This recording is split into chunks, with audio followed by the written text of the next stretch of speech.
জানেরা উমর বলেন বোন ফাতেমা আর দেরি করো না, নবীর দরবারে আমাকে নিয়ে চলো, নবীর দরবারে আমাকে নিয়ে চলো, আমি সেই নবীকে দেখার জন্য পাগল। একবার জোরে বলুন। সাথে সাথে খাব্বা আল্লাহর নবীর সাহাবী তিনি খাটের তলা থেকে বার হলেন, চৌকির তলা থেকে বার হলেন। আরে তুমি এখানে? বলছে আমি তাদেরকে কোরআন পাক শিক্ষা দিচ্ছিলাম। ও নবীর সাহাবী খাব্বা আদেনি করিয়েন না, যে নবীর প্রেমে আপনারা দেওয়ানা। আমি ওমর সে নবীকে চিনতে পারি না, সে নবীর কাছে আমাকে নিয়ে চলো। হযরত ওমরকে সঙ্গে করে নিয়ে আল্লাহ নবীর দরবারে নিয়ে যাওয়া হয়। কি বাবা আল্লাহর হাবিবের দরজার সামনে আঘাত করা হয়। আমার নবী বলেন ও আমার সাহাবীরা দরজা খুলো, দেখো কে এসেছে। আল্লাহর নবী সাহাবীরা গিয়েছে, তারা উমরকে দেখতে পেয়েছেন, ছুটে এসেছে। বলছে হুজুর কি হয়েছে? যে উমর ফারুক এসেছে, কারণ সে উমর তো বীর পালোয়ান। নবী বলছেন উমর এসেছে। বলছে যাও, উমর তরবারিটা খাপের ভিতরে ভরে এনেছে না, তরবারিটা খাপ থেকে খোলা রয়েছে। দেখো, যেই গিয়ে দেখলেন, গিয়ে বলেন তরবারিটা খাপের ভিতরে ভরা। একবার জোরে বলুন। আমার নবী বলেছেন আমার সাহাবায়ে কেরাম গণেরা, আমি নবী আমি আমার আল্লাহ পাকের কাছে দোয়া করেছি আবু জেহেলের জন্য আর ওমরের জন্য। আমার আল্লাহ পাক ওই মূর্খটার নসিবে আল্লাহ দোয়া জোটালো না। আমার আল্লাহ পাক সেই এমনি করে কাত্তাবের বেটা ওমরের নসিবে এই দোয়াটা লেগে যায়। জোরে বলুন সুবহানাল্লাহ। দরজাটা খুলে দাও। ওমর আমার কাছে এসেছে গদ্দান নিতে নয়, উমর এসেছে ঈমান আনার জন্য। জোরে বলুন। দরজাটা খুলে দিয়া হলো। আল্লাহ নবীর সাহাবী হযরত ওমর ফারুক আমার নবী দরবারে এসে নত জানু হয়ে বসে পড়লেন। আল্লাহ নবীর চেহারা দেখে ওমর কিন্তু ফিদা হয়ে যায়। ওমরের চোখটা আমার নবীর চেহারা মোবারকের দিক থেকে নাবেন না। আমার নবী বলেন বাবা ওমর কি হয়েছে? ওমরের চোখ দিয়ে toss toss toss toss toss toss করে পানি বয়ে যায়। ইয়া রাসূলুল্লাহ হাবিবাল্লাহ, আমি ওমর আমি এত বড় বদমাইশি করেছি, আপনি যে নবী আমি জানতাম না। আপনার বিরোধিতা করেছে, শত্রুতা করেছে, ওই বদমাইশদের জন্য আমি আপনার গর্দান নিতে আসছিলাম। আমি ওমর আমাকে আপনি ক্ষমা করে দেন, মাফ করে দেন। আমি ওমর আপনার গর্দান নেব না, আমার গর্দানটা আপনাকে দিয়ে দিলাম। আর একটু জোরে বলুন সুবহানাল্লাহ। ইয়া রাসূলুল্লাহ হাবিবাল্লাহ, আপনার চেহারা আমি দেখলাম না, কি দেখলাম? আসমানের চাঁদ দেখেছি সুন্দর, তার থেকে আপনার চেহারাটা আরো সুন্দর। জোরে আর জোরে হবে না। হুজুর আমি ওমর, আপনি ঈমানের কলেমা পড়িয়ে আমাকে মুসলমান করে দেন। একবার আল্লাহুম্মা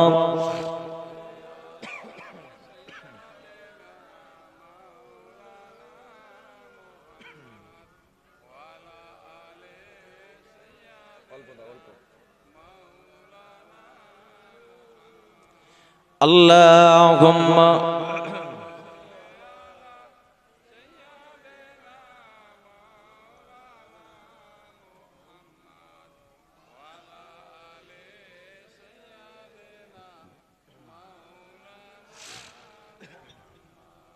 আমার ভাই জানেরা, উমর ফারুক রাদিয়াল্লাহু আনহু বললেন হুজুর আপনি আমাকে তাড়াতাড়ি ঈমানের কলেমা পড়ান, আমি উমর থাকতে পারি না। কার জন্য? ঈমান আনার জন্য। একবার জোরে বলুন। ও দুনিয়ার মুসলমানেরা, নবীর উম্মাত উম্মাতানিরা, আমার আপনার নবী ওমরকে ঈমানের কলেমা পড়িয়ে শুনিয়ে দিলেন। উমর ফারুক ঈমান নিয়ে আসলেন। এমন সময় আল্লাহ নবী সাহাবায়ে কেরামগণেরা এমন করে তাকবীরের ধ্বনি দিলেন। এত খুশি হয়ে তাকবীরের ধ্বনি দেন বাবা। ওই তাকবীরের ধ্বনিটা মক্কার বেঈমানদের কানে কানে পৌঁছে যায়। তারা বলে কি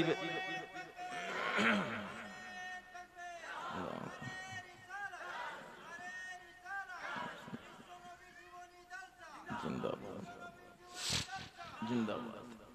আমার ভাই জানেরা, এমন সময় দেখা যায় তারা বলে উমার বোধহয় মোহাম্মদের গলা নিয়ে চলে এসেছে নাকি, কারণ এত আওয়াজ, ওরা তো তাকবীরের ধ্বনি জানে না এতটা। এদিকে দেখা যায় উমার বলেন, হুজুর আপনি চিন্তা করবেন না, আমি উমার, আমি খাত্তাবের বেটা, আপনাকে কথা দিচ্ছি,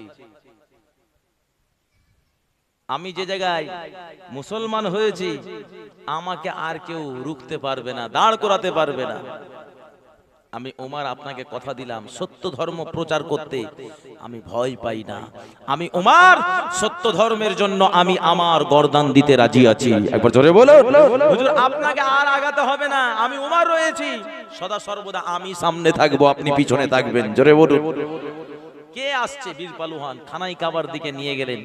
আমার নবীকে মাঝখানে, উমার ফারুক মাঝখানে, একদিকে নবী একদিকে আবু বকর। ওরা বলে কি ব্যাপার, না মাঝখানে নবী, একদিকে উমার একদিকে আবু বকর। সাহাবীরা বলছেন, সাহাবীদেরকে নবী বলছেন কেমন মানাচ্ছে? বলছেন হুজুর আপনার ডান পাশে আবু বকর, বাম পাশে উমার, সত্যি সত্যি আপনাদের খুব বীর পালোয়ান মানাচ্ছে। একবার জোরে বলুন। উমার বলেন, হুজুর আর চিন্তা করবেন না, চলেন খানাই কাবা প্রকাশ্যে আমরা জামাত করে নামাজ আদায় করব, কেউ রুখে দাঁড়াতে পারবে না। যেই গিয়েছে, ওরা বলে উমার বোধহয় নবীকে ধরে আনছে, আবু বকরও উমারের হয়ে গিয়েছে। উমার ফারুক বললেন, এই কাপুরুষেরা আমাকে চিনো? আমি কে? আমি উমার, গর্দান নিতে এসেছিলাম না, গর্দান দিতে এসেছি। আজকে তোদের পেলে আমি গর্দান ছাড়বো না, তোদের গর্দান গুলো নিয়ে নেব। একবার জোরে বলো। কারণ সত্য নবীর বিরুদ্ধে তোরা দাঁড়াবি, আমাকে সত্য নবীর বিরুদ্ধে আমাকে দাঁড় করিয়েছিস। এদিকে উমারকে আমার নবী লকাব দিয়ে দিলেন, বাবা উমার, তুমি শুধু উমার নয়, তুমি হলে সত্য মিথ্যার পার্থক্য করনেওয়ালা। তুমি, তোমার উপাধি আমি নিয়ে দিলাম ফারুক। একবার জোরে বলুন। এমন সময় আবু জেহেল বলল, না নবীর গার্জিয়ানকে বলতে হবে, এই করে তো আর হবে না। এদিকে আমার নবী উসমানকে বললেন, বাবা উসমান দেরি করো না, তুমি তাড়াতাড়ি আবিসিনিয়ায় যাও, কারণ ওই দিকে স্থান নিতে হবে, এরা আমাদের উপরে অত্যাচার করবে। আমার নবী বলার সাথে সাথে 12 জনকে আবিসিনিয়া পাঠিয়ে দিলেন, 4 জন মহিলা 8 জন পুরুষ। যাও বাদশা নাজ্জাসীকে আমার কথা বলবে, তোমাদের থাকার স্থান দেবে, একটা স্থান পেয়ে গেলে ক্ষমতা আসবে। আবিসিনিয়া পৌঁছে দিয়েছে। এদিকে দেখা যায় আমার নবী পাক সাল্লাল্লাহু আলাইহি ওয়াসাল্লাম খানাই কাবা বাইতুল্লাহ শরীফে আল্লাহ পাকের কোরআন মাজিদ তেলাওয়াত করছেন। ওরা বলে রাতের বেলা এই মোহাম্মদকে আমরা ছেড়ে কথা বলবো না, আজকে ঘেরাও করি, আজকে মোহাম্মদকে রাতের বেলা আমরা সব তার গর্দানটা জুদা করে দেব। এদিকে আবু জেহেল, উতবা, সাইবা, রাবিয়া, উমাই ইবনে খালফ, উকবা ইবনে আবু মুবাইদ, এরা কুফফার কুরাইশদের বড় বড় লিডার এসে হাজির। খানাই কাবা বাইতুল্লাহ শরীফে ওরা আসছে, বেরিয়েছে তরবারি নিয়ে, নবীকে আর রাখবে না। নবী আমাদের দুনিয়ার বাদশাহ হাবিবুল্লাহ কে জনাব মুহাম্মদুর রাসূলুল্লাহ সাল্লাল্লাহু আলাইহি ওয়াসাল্লাম খানাই কাবা বাইতুল্লাহ শরীফে রাতের বেলা আল্লাহ পাকের পাক কালামুল্লাহ শরীফ তেলাওয়াত করেন। নবীর মধুর কণ্ঠের কোরআন পাক তেলাওয়াতে ওরা নবীর শত্রুতা করা ভুলে গিয়ে নবীর তেলাওয়াতে কোরআনের প্রেমে পড়ে যায়। ওরা সারা রাত এমনি করে দেওয়ানা হয়ে কেটে যায়। আল্লাহর হাবিব সাল্লাল্লাহু আলাইহি ওয়াসাল্লাম এমনি করে কোরআন মাজিদ সূরা নাজম, যে সূরা নাজম বাবা তেলাওয়াত করছিলেন, আর ওই সূরা নাজমের ভিতরে আমার আল্লাহ পাক এমনি করে সিজদার আয়াত রেখেছেন। সিজদার আয়াতে কারিমা যখন তেলাওয়াত করেছে, আল্লাহু আকবার বলে সিজদায় গিয়েছে, সমস্ত কুফফার কুরাইশেরা আমার নবীর সাথে সাথে আমার আল্লাহকে সিজদা করে দিয়েছে। এই খবরটা যখন এমনি করে বাবা বাদশা নাজ্জাশীর দরবারে চলে যায় যে মক্কার জমিনে সবাই নবীর প্রেমিক হয়েছে, আল্লাহর ইবাদত বান্দেগি করে। না না না না না, ওই সময় বাবা তারা কাল বিলম্ব করলো না। আমরা তাহলে বাদশা নাজ্জাশী এখান থেকে এমনি করে বাবা ওসমান গনি আর যে 12 জন সাহাবায়ে কেরাম গিয়েছিলেন তারা দল বল নিয়ে ফিরে আসে। তারা দলবদ্ধ ভাবে যে জন্য সমস্যা, সে সমস্যা তো দূর হয়ে গেছে, সবাই সিজদা করেছে মানে আল্লাহকে মেনে নিয়েছে। এসে দেখে উল্টো, এসে দেখে যে নবীর প্রেমে এরা দেওয়ানা হয়েছে। আমার নবী বললেন, যায় তোমরা আর থেকো না, তোমরা যাও। একটা বিশাল বড় কাফেলা পাঠালেন। এবারে প্রথমে পাঠিয়েছিলেন হাফসায় 12 জনকে, এবারে পাঠালেন 82 জনকে। এদিকে আবু জেহেল বলে, ওরা যে জায়গায় বাইরে থেকে জায়গা নিচ্ছে, ওরা আবিসিনিয়ায় গিয়েছে। আবু জেহেল আবু সুফিয়ানকে বলে, তোমরাও দেরি করো না, তোমরাও যাও, বাদশা নাজ্জাশীকে তোমরা ঘেঁটে দাও, ওখানে যেন তাদের থাকতে না দেয়। ওখানে যে আপনার আবু সুফিয়ান আর ইকরামা বিন আবু জেহেল, আবু জেহেলের বেটা ইকরামা, এই দুজনকে পাঠিয়েছে। অনেক টাকা পয়সা ফল মূল দিয়ে বাদশা নাজ্জাশীর মনটাকে জয় করার জন্য এরা পাঠিয়েছে। যাও, এই উপঢৌকন গুলো দিয়ে দেবে। যেই আবু সুফিয়ান ইকরামা বিন আবু জেহেল গিয়ে পৌঁছেছে, অনেক মালপত্র উপঢৌকন দিয়েছেন বাদশা নাজ্জাশীকে, টাকা পয়সা দিলেন। দেওয়ার পরে বলেন, ও বাদশা নাজ্জাশী, আপনার এখানে কি মক্কার জমিন থেকে কাফেলা এসেছে? বলছে, হ্যাঁ এসেছে। বলছে, ওদের জায়গা দিয়েছেন, ওরা তো দেশদ্রোহী। বলছে, এই ব্যাপার, তাহলে ওদের ডাকি, তারপরে একসঙ্গে বলা যাবে, সামনাসামনি এদের ফয়সালা করতে হবে। বলছে, হ্যাঁ ওদেরকে ডাকা হলো। বলছে, এবারে বলুন কি বলছেন, কারণ একা একা শুনলে দেখবেন ও বললে ওরটাও সঠিক, আর ওর শত্রু যে কথা আবার আলাদা ভাবে বলবে, ওর কথাটাও সঠিক মনে হয়। এদিকে বললেন যে না, মুখামুখি না করলে সমস্যা সমাধান হবে না। যেই সামনাসামনি হয়েছে, এই কুফফার কুরাইশদের পক্ষ থেকে আবু সুফিয়ান বলে, এরা মক্কার জমিনে হামলা করে, মক্কার জমিনে এরা দেশের নিয়ে অত্যাচার জুলুম শুরু করে দেয়। এরা জনগণের সঙ্গে ভালো ব্যবহার করে না, সদা সর্বদা বিশৃঙ্খলা ছড়িয়ে থাকে। আমাদেরকে আঘাত দিয়ে এরা এই জায়গা পালিয়ে এসেছে, এরা আমাদের চিরতরে শত্রু। এমন সময় বললেন, তোমার বলা হলো? আবু সুফিয়ান বললেন, হ্যাঁ আমার বলা হয়েছে। এবারে এই মুহাম্মদ সাল্লাল্লাহু আলাইহি ওয়াসাল্লামের পক্ষ থেকে কে বলবে? আবু তালিবের বেটা জাফর উঠলেন। জাফর উঠে বলে দিলেন, ও বাদশা নাজ্জাশী, শুনে রেখে দেন, জেনে রেখে দেন, ওরা আমাদের শত্রু না, আমরা ওদের শত্রু নয়। কারণ আমরা মক্কা জমিনে কোনো হামলা করি না, অত্যাচার করি না, জুলুম করি না। আমরা মক্কা জমিনে এমনি করে আমাদের নবী মুহাম্মদ সাল্লাল্লাহু আলাইহি ওয়াসাল্লাম সত্য ধর্ম প্রচার করি না, ঈমানের দাওয়াত দেন না। এদিকে মক্কার জমিনে মহিলাদের কোনো মর্যাদা দেয়া হতো না, নিরাপত্তা দেয়া হতো না। আমাদের নবী এসে মা বোনদের মর্যাদা দিয়েছেন। ও বাদশা নাজ্জাশী, মদ পানকে তারা এমনি করে আনন্দ উল্লাস মনে করে, আর আমাদের নবীজি নিয়ে এসেছেন এই মাতলা মোটাকে মদ পান করাটা হারাম করে দিয়েছেন। ও বাদশা নাজ্জাশী, আমাদের নবী এসে দেখেন মক্কার জমিনে মদ পান করে নিজের মায়ের সঙ্গে নিজের বোনের সঙ্গে জেনা করি। আল্লাহ নবী কিন্তু এটা বাধা দেয়, এরা কিন্তু মন গড়া ধর্ম নিয়ে থাকবে। আর মুহাম্মদ সাল্লাল্লাহু আল্লাহ পাকে ধর্ম প্রচার করবেন বলে আমাদের এরা এমনি করে শাস্তি দেয়, শত্রুতা করে।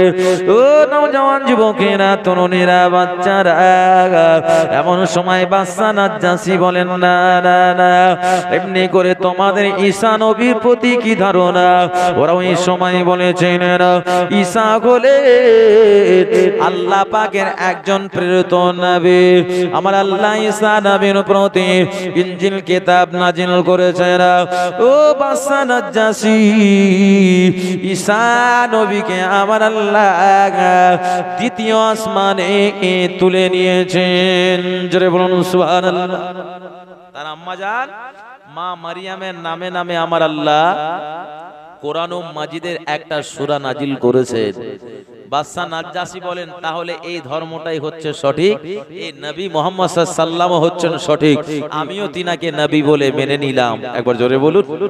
এরা বিভ্রান্তি সৃষ্টি করে, এরা হচ্ছে মূর্খ, দেশকে শোষণ করতে চায়, ওদেরকে অপমান লাঞ্ছিত বঞ্চিত করে ওদের মাল সামান সব ওদেরকে ফেরত দিয়ে অপমান করে তাদের মক্কায় পাঠিয়ে দেয়। যাও তোমরা দরবার থেকে। আমার নবী সাহাবাদেরকে সেই জায়গা স্থান দিলেন, জায়গা দিলেন। এমন সময় ওরা যে আসলো মক্কার জমিনে, এ আবু জেহেল কিন্তু খেপে গেল। খেপে গিয়ে নবীর চাচা আবু তালিবের কাছে গেল। এই আবু তালিব, তোমার ভাতিজাকে সামলিয়ে দাও, কারণ এই যদি দেশের মধ্যে হাঙ্গামা লাগায় আর নতুন ধর্ম প্রচার করে, তাহলে তোমার ভাতিজাকে জনমের মতো শেষ করে দেব। আবু তালিব বলেন, এ আবু জেহেল, তোমরা ধর্ম প্রচার করার ও ধর্ম প্রচার করে, কিন্তু ওর একটা কেটে তোমাদের দিকে আসে না, তোমার সব কেটে কেটে ওর দিকে চলে যাচ্ছে, তাহলে তোমার ধর্মটা মিথ্যে। আর মোহাম্মদ আমার ভাতিজার ধর্মটাই হচ্ছে সত্য। এই সত্য ধর্ম আমি প্রচার কথা করা থেকে আমি কখনো বাধা দিতে পারি না। একবার জোরে বলুন। ভাতিজা মোহাম্মদ, আমি রয়েছি তোমার চাচা, তুমি সত্য ধর্ম প্রচার করতে থাকো। একবার জোরে বলুন। দুনিয়ার মুসলমানেরা, আবু তালিব কিন্তু বাবা এমনি করে এই কথা বলার সাথে সাথে আবু জেহেল লেগে গেলেন। দারুন না দোয়ায় গিয়ে এই মূর্খ আবু জেহেল গিয়ে বাবা তার 25 জনের সদস্যদেরকে নিয়ে একটা বাবা আলোচনা করলেন। এ মুহাম্মাদের দলবলের সঙ্গে আমাদের লেনদেন থাকবে না, বিবাহ শাদী থাকবে না, তাদের পানি দেব না, খাবার দেব না, তাদের জন্য দোকানপাট বন্ধ করে দিলাম। ও নওজওয়ান যুবকেরা, তরুণীরা, বাচ্চারা, এরকম করে আমার নবীর সঙ্গে বয়কট খানা লিখে খানায় কাবা বাইতুল্লাহ শরীফে 4 বছরের জন্য বয়কট করা হলো। আল্লাহ নবীর ভালোবাসা সাহাবায়ে কেরামদেরকে নিয়ে আমার আপনার নবী সিহাবে আবু তালিবে চলে যায়। সিহাবে আবু তালিবে তারা গিয়ে বাবা অনেক দিন থাকলেন, খাবার দাবার সব শেষ হয়ে যায়, এ বদমাইশেরা পানি পর্যন্ত দেয় না। আল্লাহ নবী সাহাবায়ে কেরামগণের খাদ্য খোরাক শেষ হয়ে যায়, গাছের লতা পাতা তারা খায়। বাচ্চা ছেলেরা যখন চিৎকার মেরে কেঁদে ওঠে, আমার নবী সহ্য হয় না, আল্লাহ দরবারে দোয়া করে, আল্লাহ এ বাচ্চারা অনাগারে রয়েছে, তারা আম্মা জানেরা খেতে পায় না, দুধ হয় না, এ বাচ্চা ছেলেরা তো মারা যাবে, আল্লাহ আপনি আমাদের বয়কটটা তুলে দেন। আমার আপনার নবী দোয়াকে আল্লাহ কবুল করে নিয়ে আমার আল্লাহ একটা জান্নাতি কীট পাঠিয়ে দিয়ে খানায় কাবা বাইতুল্লাহ শরীফের বাবা ওই লেখাগুলো এমনি করে বাবা কেটে কেটে কেটে কেটে ফেলে দেন। আল্লাহ নবী বাবা খানায় কাবা সকাল বেলা নেমেছেন, এসে দেখেন জান্নাতি কীট পাঠিয়ে দিয়ে আমার আল্লাহ পাক আমাদের বয়কট নামার লেখাগুলো কেটে ফেলে দিয়েছে। শুধু উপরে লেখা আছে বিসমিকা আল্লাহুম্মা বিসমিকা আল্লাহু আকবার। এমন সময় নবী বলেছেন, ও আমার সাহাবারা, চলো আমরা মক্কায় ফিরে যাই, কারণ আমাদের বয়কট নামা লেখাগুলো কেটে গিয়েছে।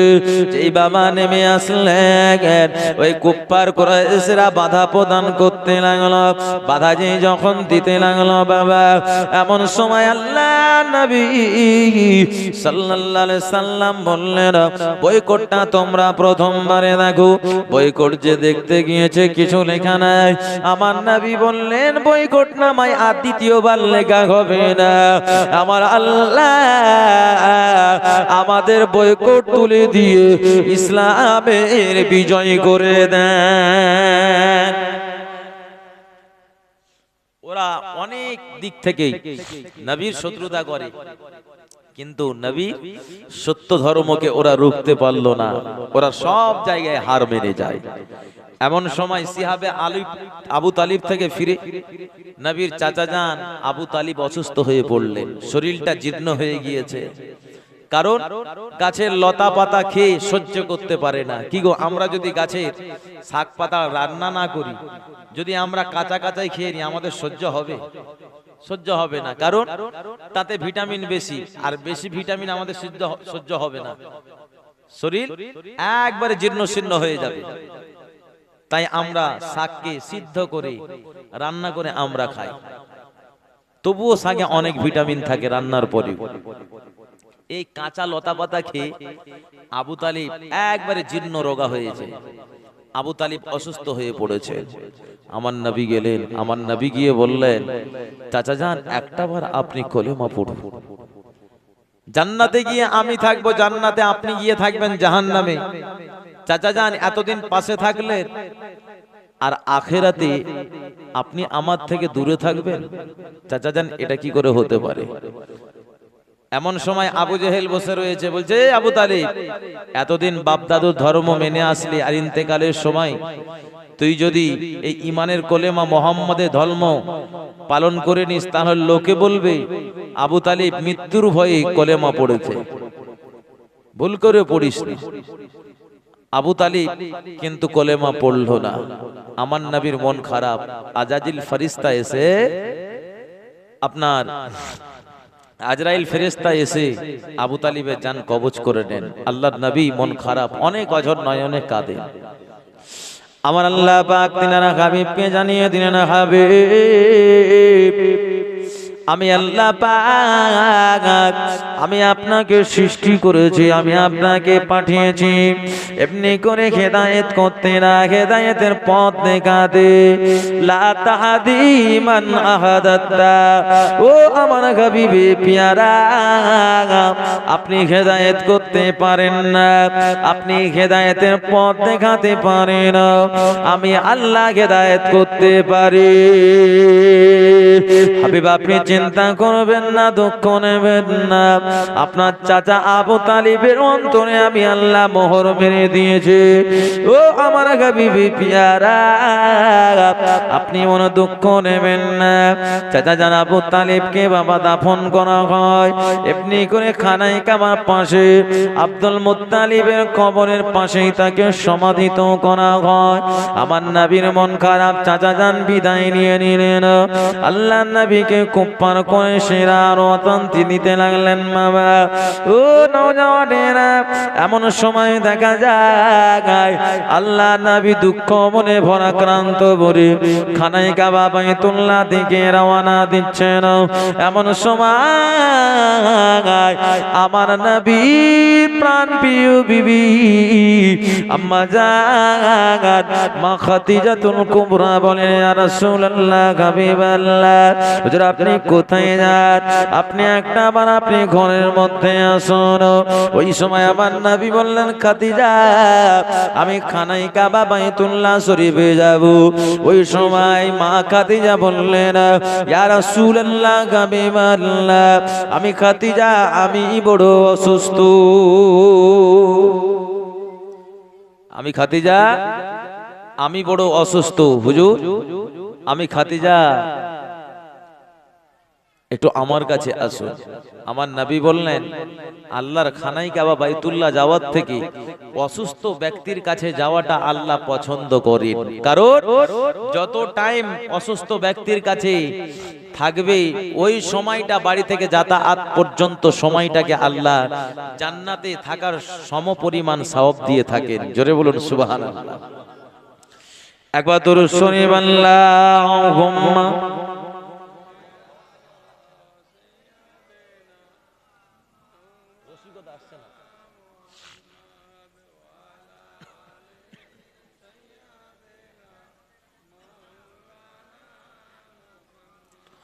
আল্লাহুম্মা সাল্লি আলা।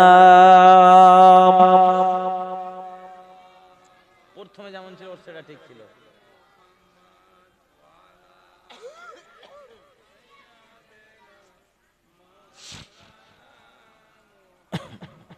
আমার ভাই জানেরা, এমন সময় আমার নবী বললেন আমার খানায় কাবা না গিয়ে খাদিজার পাশে যাওয়াটাই সব থেকে বড় মনে হবে, কারণ তিনি অসুস্থ। এমন সময় মা খাদিজার কাছে নবী গেলেন। আম্মাজান খাদিজা চোখ দিয়ে পানি গড়িয়ে যায়। আমার নবী কাঁদেন। আমার নবী বলেন খাদিজা তুমি কেন কাঁদো, চোখে কেন পানি?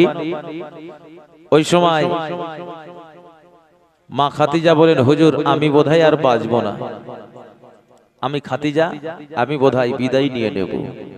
আমি কাঁদি এই জন্য আমার কবরের ভয়ে। হুজুর কবর হচ্ছে অজানা দেশ, যে দেশে যে মানুষটা একবার গিয়েছে আর ফিরে আসে না, ওখানকার খবর আমাদের জানা নেই। হুজুর সবই মানি, সবই বিশ্বাস করি, যদি ওই জায়গা গিয়ে ধরা পড়ে যায়, হুজুর আমি খাদিজা আল্লাহর আযাব সহ্য করতে পারবো না। ইয়া রাসূলুল্লাহ হাবিবাল্লাহ, আমি খাদিজা আপনার কাছে আমার কয়েকটা আবদার। আল্লাহর নবী বলেছিলেন খাদিজা তোমার কি আবদার খানা রয়েছে? আম্মা জান মা খাদিজা বলেছিলেন ইয়া রাসূলুল্লাহ হাবিবাল্লাহ আপনি আমার ওসিয়াতগুলো মেনে নেবেন।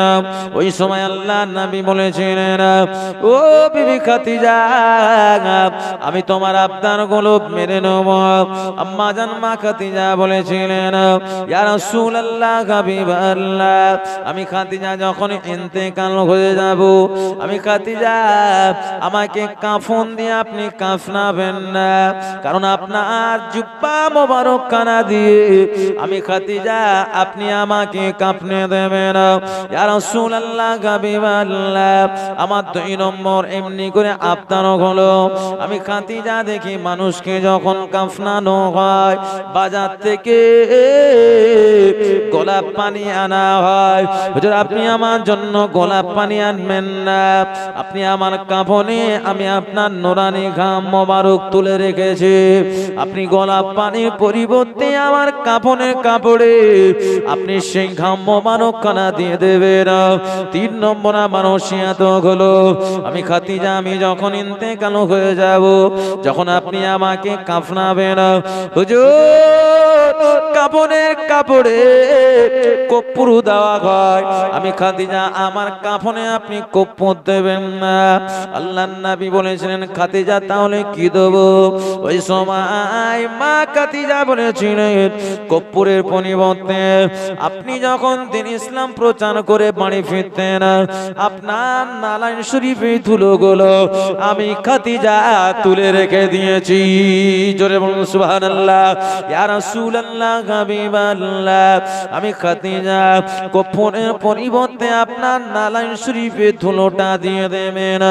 আম্মা জান মা খাদিজা আল্লাহ আসিয়াত বাবা ইয়া রাসূলুল্লাহ হাবিবাল্লাহ মানুষকে যখন কবরে শুইয়ে দিয়ে মাটি মানজিল করে আপনি চলে আসেন, আমি খাদিজা আপনি আমার কবরের পাশ থেকে আসবেন না, কারণ কবরের মধ্যে মুনকির নেকির ফেরেশতা যখন চলে আসবে আমাকে যখন জিজ্ঞাসাবাদ করবে আমি খাদিজা যদি প্রশ্নের উত্তর খানা না দিতে পারি আমি কবরে ধরা পড়ে যাব।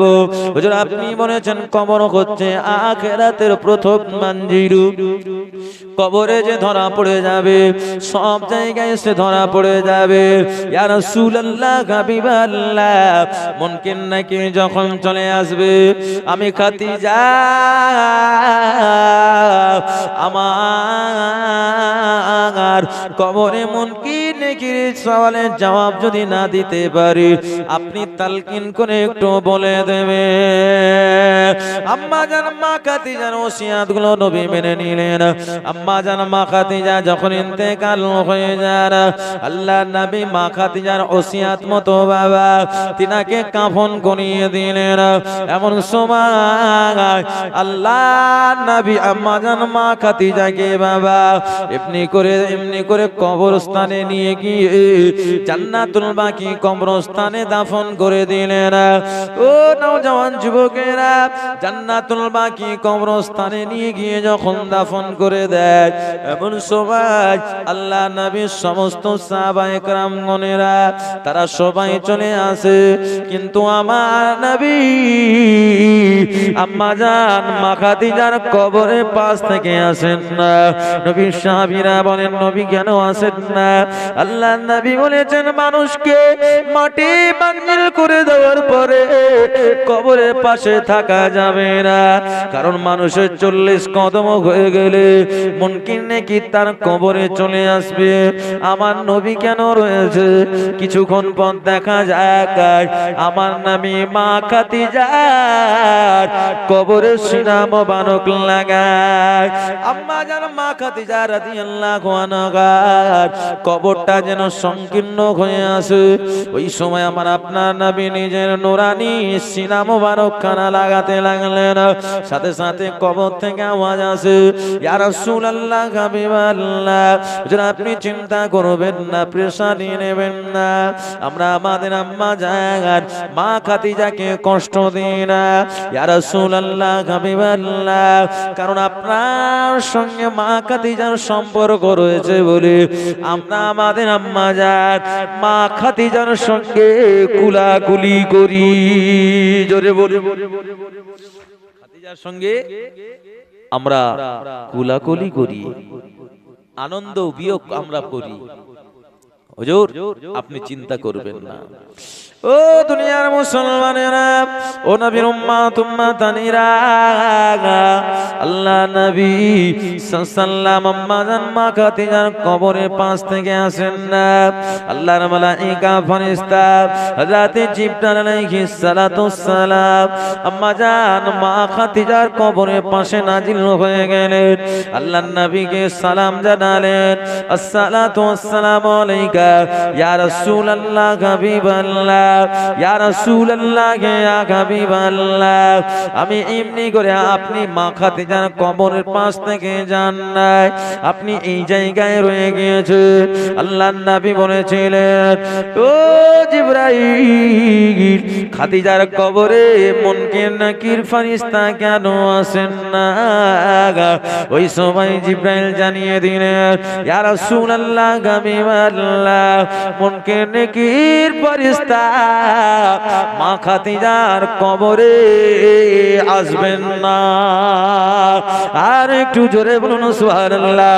ইয়া রাসূলুল্লাহ হাবিবাল্লাহ, যে খাদিজা ঈমান এনেছেন সদা সর্বদা, মা খাদিজা আপনার পাশে ছিলেন, ইসলাম প্রচার করাতে সাহায্য করেছে, আপনি এমনি করে গাড়ি ঘেরায় ধ্যান মগ্ন করেছেন। মা খাদিজা আপনাকে রান্না বান্না করে নিজে ঘেটে ঘেটে খাদ্য খোরাক পৌঁছেছে। আমার আল্লাহ আমাদের খাদিজার প্রতি খুশি হয়ে যায়, যে খাদিজাকে আল্লাহ পাক স্বয়ং নিজে সালাম পাঠিয়েছিলেন, ইয়া রাসূলুল্লাহ হাবিবাল্লাহ, সেই খাদিজার কবরে আমার আল্লাহ মুনকির নেকির ফেরেশতাকে পাঠাবেন না। আমার আল্লাহ বলেন, আমি আল্লাহ খাদিজার প্রতি এত সন্তুষ্ট হয়েছে, খুশি হয়েছে। ও রাসূলুল্লাহ হাবিবাল্লাহ, আমার আল্লাহ মুনকির নেকির ফেরেশতাকে খাদিজার কাছে না পাঠিয়ে নিজের কাছে ডেকে নিয়ে এমনি করে মা খাদিজার হয়ে আমার আল্লাহ উত্তরখানা দিয়ে দেয়। আর জোরে হবে না? নারে তাকবীর, নারে তাকবীর, দরুদ শরীফ আল্লাহুম্মা।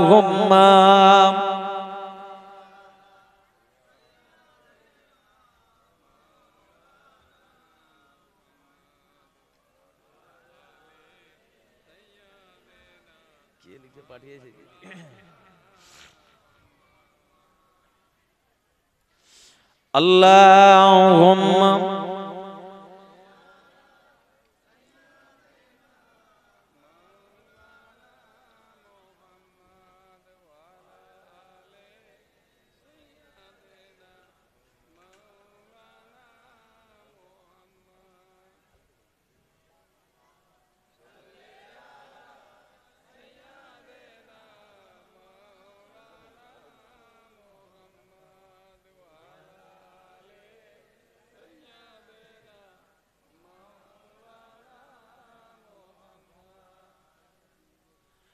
কালমা লা ইলাহা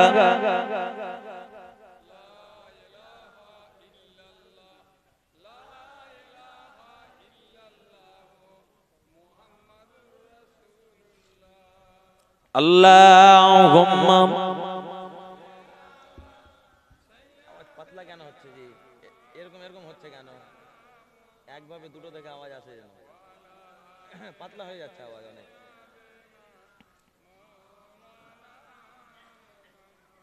আম্মা জান মা খাদিজাতুল কুবরা রাদিয়াল্লাহু আনহা কতটা তাহলে ধর্মকে বিশ্বাস করতেন, ধর্মের প্রতি কতটা তিনি খিদমত রেখেছিলেন। সে খাদিজাকে কবরের মুনকির নেকিরের প্রশ্নের উত্তর দিতে হয়নি, মা খাদিজার হয়ে স্বয়ং আল্লাহ পাকই যথেষ্ট ছিলেন। একবার জোরে বলুন। তাহলে আল্লাহ কি আমাদের মর্যাদা দিতে পারেন না? হ্যাঁ, অবশ্যই পারে। আমাদেরকে সেই মতে আমল করতে হবে, ইবাদত বান্দেগি করতে হবে। আমার আপনার নবী কাছ থেকে মা খাদিজা হারালেন, চাচা আবু তালিব হারালেন। আম্মাজান মা খাদিজার বয়স তখন 65, রাসূলুল্লাহ সাল্লাল্লাহু আলাইহি সাল্লামের বয়স হচ্ছে 50। তিনার ডান হাত বাম হাত দুটোই চলে গেল। কারণ চাচারও সাপোর্ট পেতেন, মা খাদিজার বিবিরও সাপোর্ট পেতেন। আজকে নবী দুজন হারা হয়ে গেলেন। নবীর মনে দুঃখ, আহারে। এ বদমাইশেরা বলে মোহাম্মদকে ছাড়া যাবে না, একে অপমান লাঞ্ছিত বঞ্চিত করতে হবে। এই সন্ধ্যার সময় আমরা কাজকর্ম ছেড়ে দিয়ে কি গো আমরা একটু স্থানে আড্ডা দিই, চায়ের দোকানে, মিষ্টির দোকানে, কচুরির দোকানে আমরা আড্ডা দিই, পেঁয়াজের দোকানে। কারণ সব দিনের বেলা কাজকর্ম সারলাম, গ্রামের মানুষ গিয়ে যদি এক জায়গায় বসে এই দু চারটে গল্প গুজব করি তাহলে মন একটু ঠান্ডা হয়, তৃপ্তি হয়। মক্কার জমিনেও হতো। ওদের একটা স্থান ছিল, সেই জায়গা সব রয়েছে। আমার নবী সন্ধ্যার পরে তিনি কলেমার দাওয়াত দিয়ে ফিরছেন, আর ওই স্থানে আবু জেহেলরা দলবল বেঁধে রয়েছে। আমার নবীকে পেয়েছি, বলছে এই মোহাম্মদ, আজকে তোকে ভালো পরীক্ষা করব, তুই যদি পরীক্ষায় পাস করে যাস, ইকোটা কমা, তুই যদি পরীক্ষায় পাস করে যাস তাহলে তোকে নবী বলে মানবো, তোর খোদাকে খোদা বলে মেনে নেব, কথা দিচ্ছি। তুই যদি না পারিস তাহলে তোরা কথা দে, তোরা আমাদের দেবদেবীর পূজার্চনা করবি, আমাদের দলে আসবি। আমার নবী চুপ থাকলেন। চুপ থাকার পরে নবী বললেন যে তোমরা কথা দিচ্ছ যে তোমরা যে প্রশ্ন করবে সে প্রশ্ন আমি বাহ্যিক ভাবে তোমাদের যদি বুঝিয়ে দিতে পারি ইনশাআল্লাহ, তাহলে তোমরা আমার খোদাকে খোদা বলে মানবে, আমাকে নবী বলে মেনে নেবে। ওরা বলল হ্যাঁ। ঠিক আছে, প্রশ্ন করো। সাথে সাথে বলল, এই মোহাম্মদ, তোর খোদা নাকি চাঁদ সূর্যকে সৃষ্টি করেছে, তো তোর খোদা এই চাঁদ সূর্যটাকে এই চাঁদটাকে দ্বিখণ্ডিত করে দেখাতো। যদি চাঁদটাকে দ্বিখণ্ডিত করে দেয়, টুকরো করে দেয়, কথা দিচ্ছি তোর খোদাকে খোদা বলে মেনে তোর প্রতি ঈমান আনবো। সাথে সাথে জিবরাইল হাজির নবীর দরবারে। একবার জোরে বলুন। হুজুর আপনি শুধু শাহাদাত আঙ্গুলে ইশারা করবেন, আল্লাহ চাঁদকে দ্বিখণ্ডিত করে দেবেন। জোরে বলুন। আল্লাহর নবী বললেন, আমার খোদা কেন, আমি এখান থেকে ইশারা করব, চাঁদ দু টুকরো হয়ে যাবে। জোরে বলুন। আমার নবী শাহাদাত আঙ্গুল ইশারা করলেন। এই আঙ্গুলটার মর্যাদা আছে না নাই গো? হ্যাঁ, মর্যাদা আছে। নামাজেও আমাদের এই সাক্ষ্য দিতে হয়, হয় কি না? হ্যাঁ। এমন সময় আমার নবী শাহাদাত আঙ্গুল তুললেন। শাহাদাত আঙ্গুল তুলে নবী বলছেন, কথা দাও, ঈমান আনবে তো? বলছে হ্যাঁ আনবো। আমার এই আঙ্গুল দুটুকরো করে ফেলবে? একবার জোরে বলুন। আমার আপনার নবীকে তারা কথা দিয়েছিলেন, আল্লাহর হাবিব সাল্লাল্লাহু আলাইহি ওয়াসাল্লাম তিনি কি করলেন বাবা, আল্লাহ পাকের নাম নিয়ে শাহাদাত আঙ্গুলটা ইশারা করলেন। এই ইশারা করাতে আসমানের চাঁদ দ্বিখণ্ডিত হয়ে যায়। আর একটু জোরে বলুন সুবহানাল্লাহ। নওজওয়ান যুবকেরা, তরুণেরা, বাচ্চারা, ওরা কিন্তু বাবা লজ্জিত হয়ে ওরা শর্মিন্দায় পড়ে যায়। চোরের মায়ের বলে বড় গলা, কি গো বলে না? চোরের মায়ের গলা জোর। ওরা হার মেনে যায়, ওরাই বলে, এই মোহাম্মদ তোর মতন জাদুকর আর কেউ নাই, কোন রাস্তা পায় না, এই জাদুকর বলে পালিয়ে যায়। ও সোনার মানিকেরা, আমার নবীর উপরে বিশাল অত্যাচার, জুলুম, তাপমাত্রা বাড়িয়ে দিলেন। আমার নবী মক্কার জমিন ছেড়ে দিয়ে তায়েফের জমিনে দিয়ে ইসলাম প্রচার করতে যাবে। আল্লাহর হাবিব সাল্লাল্লাহু 620 খ্রিস্টাব্দে মক্কার ব্যক্তিরা যা অশান্তি করে, আমার নবী তার আপন পালন পুত্র যায়েদ বিন হারিসাকে বলে না, ও বেটা যায়েদ বিন হারিসা, মক্কার জমিনে বদমাইশদের তাপ সহ্য করা যায় না, আমরা একটু তায়েফের জমিনে চলে যাই। আল্লাহ নবী বুক ভরসা নিয়ে তায়েফের জমিনে চলে যায়। তায়েফের জমিনে বাবা 620 খ্রিস্টাব্দে আল্লাহ নবী যায়েদ বিন হারিসাকে সঙ্গে করে নিয়ে তায়েফের জমিনে যখন পৌঁছে যায়, তায়েফের সব থেকে সুনামধন্য পরিবার ছিলেন বাবা, সব থেকে খ্যাতি সম্পূর্ণ গোত্র ছিল বাবা, যে গোত্রের নাম বলা হয়েছে বনু সাকিব গোত্র। এই বনু সাকিব গোত্রকে সবাই প্রাধান্য দিত। বনু সাকিব গোত্রের লোকেরা তারা ছিল বাবা তায়েফের লিডার, তায়েফের সরদার, তায়েফের নেতা। বনু সাকিব গোত্রে আমার নবী চলে যায়। ও বনু সাকিব গোত্রের মানুষেরা, আমি মুহাম্মদ সাল্লাল্লাহু আলাইহি ওয়াসাল্লাম এসেছি, তোমরা চাঁদ সূর্যকে খোদা বলে মেনে না, কারণ এরা অস্ত যায়, এরা কখনো দেবতা হতে পারে না, এরা কখনো সৃষ্টিকর্তা হতে পারে না। পাথরের মূর্তিকে তোমরা খোদা বলে মানো না, কারণ পাথরের মূর্তিটা তো মানুষই সৃষ্টি করে। ও তাই বসিরা, এগুলো হচ্ছে ভ্রান্ত ধারণা, মন গড়া। আমি মুহাম্মদ ইবনে আব্দুল্লাহ, আমি তোমাদের রাস্তাটা দেখাই, যে রাস্তাটা তোমরা দেখলে পরে হেদায়েত পেয়ে যাবে, আল্লাহর রাস্তা পেয়ে যাবে। আমার আল্লাহকে আল্লাহ বলে মেনে নাও, আমাকে নবী বলে মেনে নিয়ে ঈমানের কলেমা পড়ে মুসলমান হয়ে যাও। ও নওজওয়ানেরা, তায়েফের বনু সাকিব গোত্রের লোকেরা আমার নবীকে বাবা এমনি করে পাগল বলতে লাগলো, মাজনুন বলতে লাগলো, মুহাম্মদ আমাদের মধ্যে বিভ্রান্তি সৃষ্টি করতে এসেছে। না না না, ও তায়েফের নওজওয়ান যুবকেরা, তোমরা দেরি করো না, মুহাম্মাদের মাথা খারাপ হয়েছে। এ মুহাম্মদ আমাদের মধ্যে বিভ্রান্তি সৃষ্টি করতে লেগেছে। তোরা মুহাম্মদকে ধাওয়া কর আর জমিনের পাথরগুলো কুড়িয়ে কুড়িয়ে মার। ও সোনার মানিকেরা, এমন সময় তায়েফের নওজওয়ান যুবকেরা বাবা আমার নবীকে পাগল বলে, মাজনুন বলে, আল্লাহ নবীকে বিতাড়িত করে। জমিন থেকে ধারালো ধারালো পাথরগুলো ছুঁড়ে মারে, আমার আপনার নবী রক্তাক্ত হয়ে যায়। আল্লাহ নবীর চেহারা মোবারক ক্ষত বিক্ষত হয়ে যায়। এমন সময় আমার নবী যায়েদ বিন হারিসা এমনি করে বাবা হাঁটতে হাঁটতে আসেন বদমাইশেরা পাথর ছুটতে ছুটতে মারে। এমন সময় একটা আঙুরের বাগান ছিল, ওই আঙুরের বাগানে উঠলাম।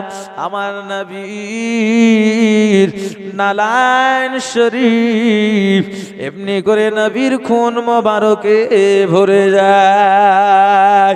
আমি যায়েদ বিন হারিসা দেখে অবাক হয়ে গেলাম। আমার আপনার নবীর চেহারাটা এত রক্তাক্ত হয়ে যায়, আল্লাহ নবীর শরীরটা জর্জরিত হয়ে পড়ে। আমার আপনার নবী সেই আগুন বাগানে অজ্ঞান হয়ে যান, বেহুশ হয়ে যান। আমি যায়েদ বিন হারিসা আমি আল্লাহকে বলতে লাগলাম, আল্লাহ আপনি আপনার নবীকে কি ইন্তেকাল দিয়ে দেবেন?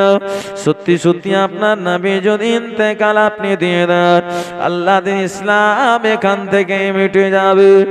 ও রব্বুল আলামিন আল্লাহ, না না না না না, আমি কি যায়েদ বিন হারিসা জানিয়ে দিলাম আপনি আপনার নবীকে, আমি হারিসা আমার হায়াতটা দিয়ে দিলাম, আপনি আমার জানটা কবজ করে নেন, আমার নবীর হায়াত কিসমত দারাজ করে দেন। জোরে বলুন সুবহানাল্লাহ। এতে আপনার ইসলাম জিন্দা হবে, ইসলাম প্রচারিত হবে। এমন সময় দেখা যায় আমার আপনার নবীর হোশখানা ফিরে যায়। আমার নবী আমার কাছে কিছু খেতে চাইলেন। সাথে সাথে ওই আগুন বাগানের মালি ছিল, যার নাম হলো আসাদ ইবনে মাকজুমি। আসাদ ইবনে মাকজুমি বর্ণনা করে বলেন, এ ব্যক্তিটার চেহারা দেখলাম, এত সুন্দর চেহারা দেখে আমি অবাক হয়ে গেলাম। আল্লাহ নবী আগুনগুলো খেতে লাগলেন। এমন সময় জিবরিল আমিন চলে আসেন। আসসালাতু ওয়াসসালামু আলাইকা ইয়া রাসূলুল্লাহ, হাবিবাল্লাহ, তায়েববাসীরা আপনাকে দুঃখ দিয়েছে, কষ্ট দিয়েছে, আপনাকে পাথর ছুঁড়ে ছুঁড়ে মেরেছে। ইয়া রাসূলুল্লাহ, হাবিবাল্লাহ, আমার আল্লাহ পাক আমাকে সহ পাহাড়ি ফেরেশতা নাজিল করে দিয়েছে। ইয়া রাসূলুল্লাহ, হাবিবাল্লাহ, আপনার হুকুমের ইন্তজার আপনি একটা বার বলে দেন, আমি পাহাড়ি ফেরেশতা নিয়ে হাজির হয়েছি, আপনি একটা বার বলে দেন। তায়েফের পাহাড়গুলো তুলে দিয়ে তায়েফবাসীদেরকে পাহাড় চাপিয়ে পিঁপড়ে মারা করে মেরে দেব।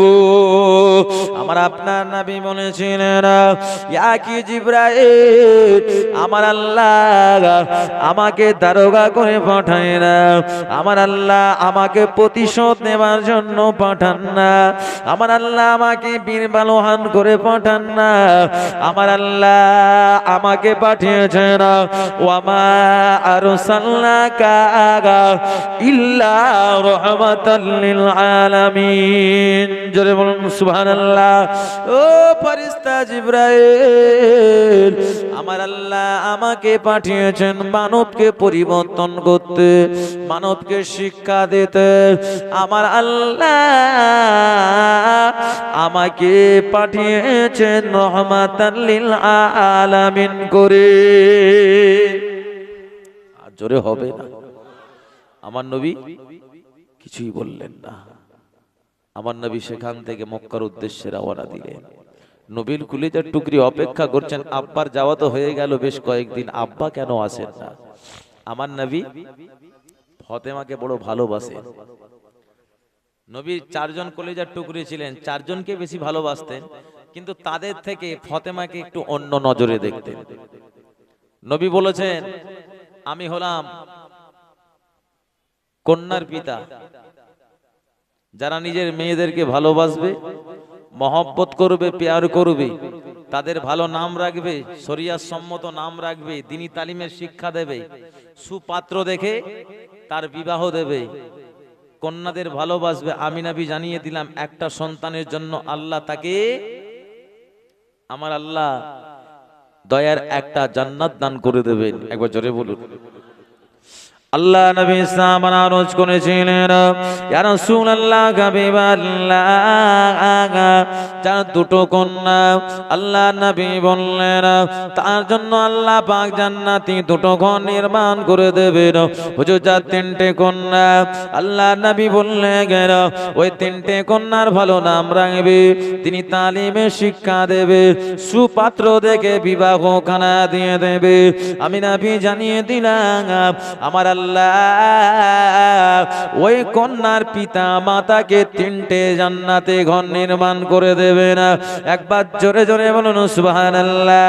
ও নওজওয়ান যুবকেরা, তরুণীরা, বাচ্চারা, আল্লাহ নবীকে সাহাবীরা জিজ্ঞাসা করলেন, হুজুর যার চারটা কন্যা থাকবে, আল্লাহ নবী বললেন তার পিতা মাতা তার সন্তানে তার কন্যা শরীয়ত মতো নাম রাখবে, তিনি তালিমে শিক্ষা দেবে, বয়স যখন হয়ে যাবে, ভালো পাত্র দেখে যখন বিবাহ দিয়ে দেবে, ওই তার আব্বা আম্মা যখন ইন্তেকাল করবে, ও আমার সাবিরা, আমি হলাম চারজনা কন্যার পিতা,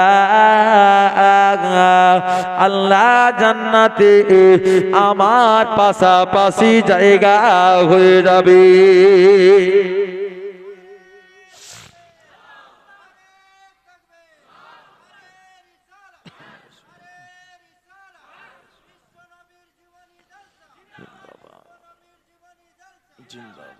আমার ভাই জানেরা, এমন সময় দেখা যায় নবী বললেন যার চারজনা কন্যা থাকবে আর ওই কন্যাদের ভালোবাসবে, শরিয়াত সম্মত নাম রাখবে, তিনি তালিমের শিক্ষা দেবে, আর ভালো পাত্র দেখে বিবাহ শাদী দেবে। নবী কি বললেন? নবী বললেন জান্নাতের মধ্যে আমার পাশাপাশি জায়গা হয়ে যাবে। জোরে বলুন। আমরা মেয়ে হলে নাম কি ভালো রাখবো, মেয়ে হলে আমরা দুঃখ পেয়ে যাই। ভাই অসুবিধা হচ্ছে কি? হ্যাঁ, যাই হোক চলবে তো নাকি? মাশাআল্লাহ, নারে তাকবীর। তো আমরা কি করি? মেয়েদের ভালোবাসি না, ছেলেদের ভালোবাসি, ছেলেদের নাম ভালো রাখি, মেয়েদের নাম ভালো রাখি না। কারণ মেয়েরা হচ্ছে পরঘরি। কি গো? মেয়েরা হচ্ছে পরঘরি। আমরা যে শরিয়ত সম্মত সন্তানের নাম রাখবো সেটাও নয়, আমরা এর ওর শুনে, আমরা যারা সিনেমার আপনার প্লেয়ার, যারা সিনেমা করে, তাদের দেখে দেখে আমরা নাম রাখি। আজকে আমরা মুসলমান শরিয়ত হারা হয়ে যাই। আমরা পিতামাতা, এই নামটা হচ্ছে এমন একটা জিনিস, নামের জন্য সন্তান জাহান্নামী হয় আর নামের জন্যই সন্তান জান্নাতি হয়। রাসূল প্রথমে বলেছেন সন্তান হলেই প্রথম শরিয়ত সম্মত নাম রাখতে হবে। কি গো?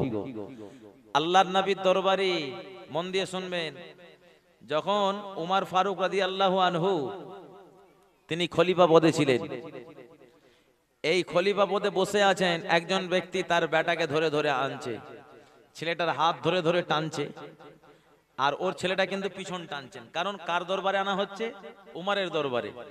আর উমর হচ্ছেন খুব মেজাজি ধরনের ব্যক্তি।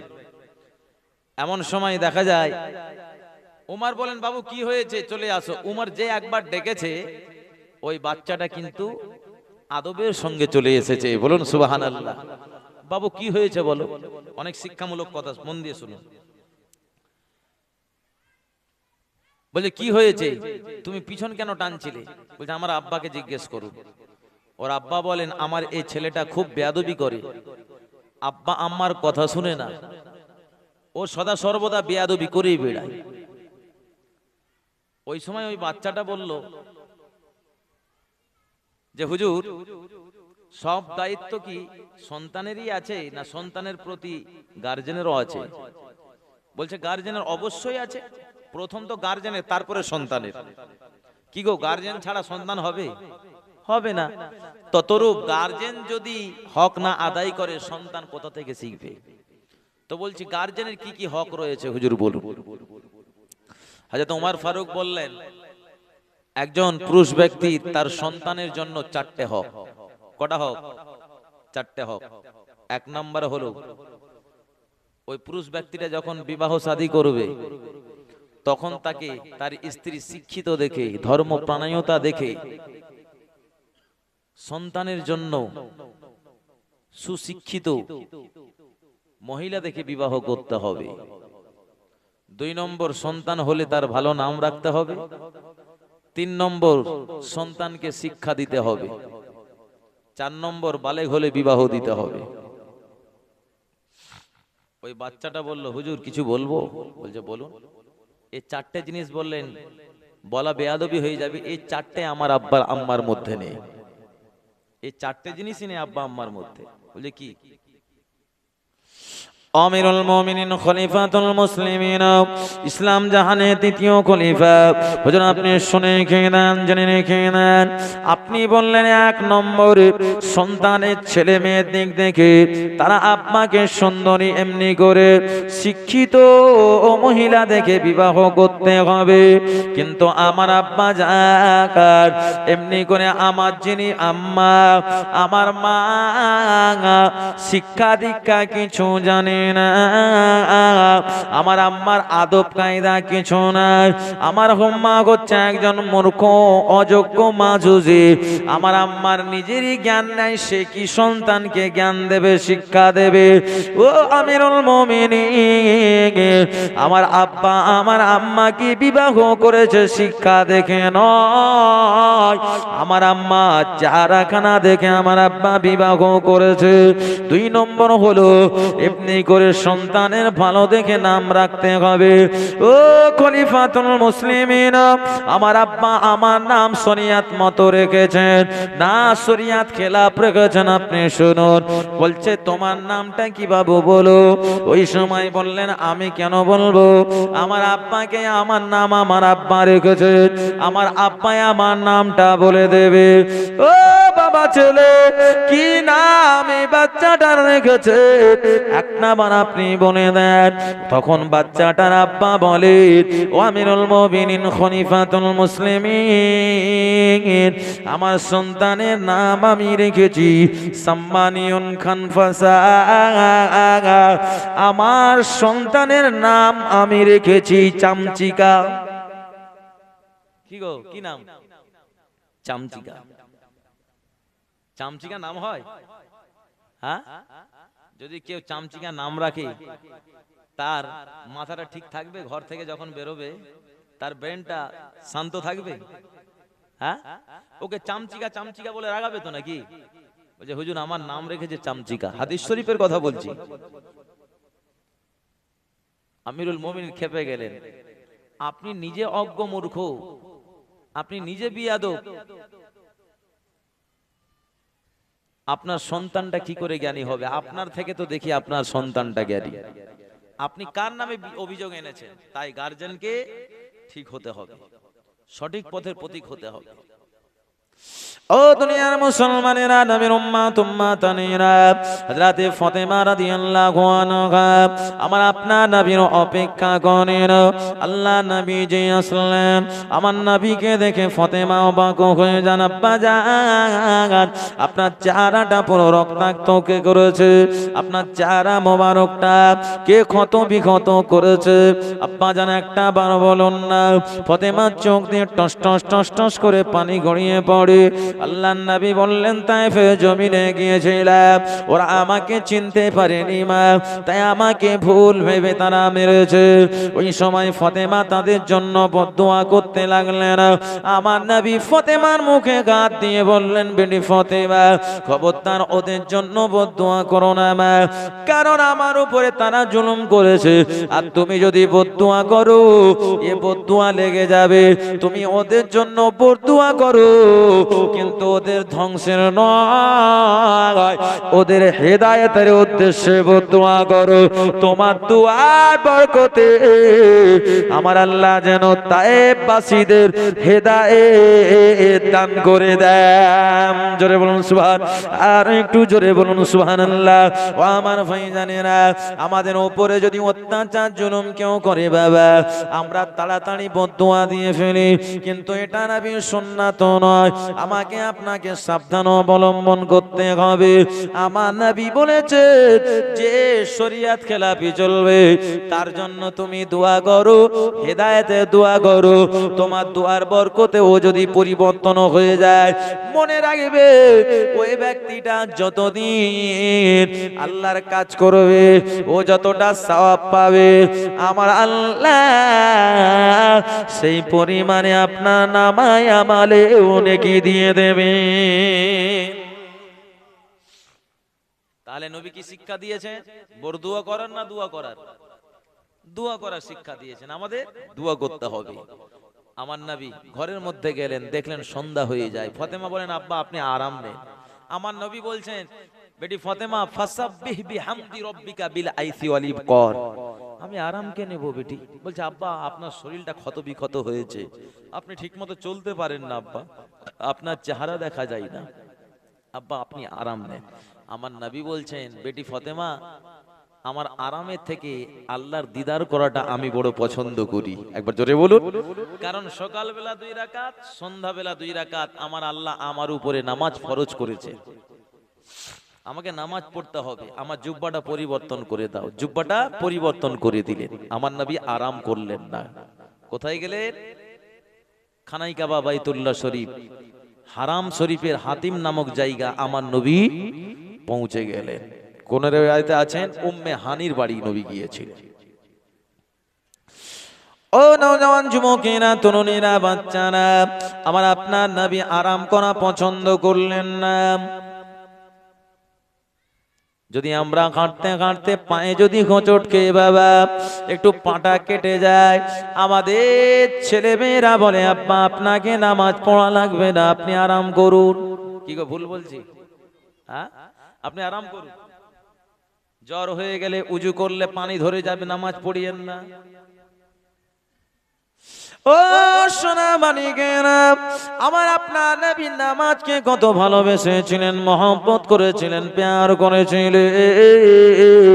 আল্লাহ নবী শরীরকে শরীর মনে করেন না, খানাই কাবা বাইতুল্লাহ শরীফে চলে যান, গিয়ে মাগরিবে 2 রাকাত নামাজ পড়ে নিলেন। 2 রাকাত নামাজ পড়ার পরে আমার নবী সেই জায়গা লম্বা হয়ে তিনি এমনি 4টা দুঃখের কথা নবীর মনে পড়ে যায়। আমার নবী বলেন আমার চাচা জান আবু তালিব বিদায় নিয়েছে, এটা একটা দুঃখ। 2 নম্বর হলো আম্মা জান মা খাদিজা, তিনি সদা সর্বদা নবীর পাশে থাকতেন, সেই খাদিজা বিদায় নিয়েছেন। মক্কা জালেমেরা আমার নবীকে একা পেয়ার অত্যাচার জুলুম বাড়িয়ে দিয়েছেন। 4 নম্বর দুঃখ তায়েফে জমিনে গেলাম, তায়েফবাসীরা আমাকে পাগল বলে মজনুন বলে আমাকে মানল।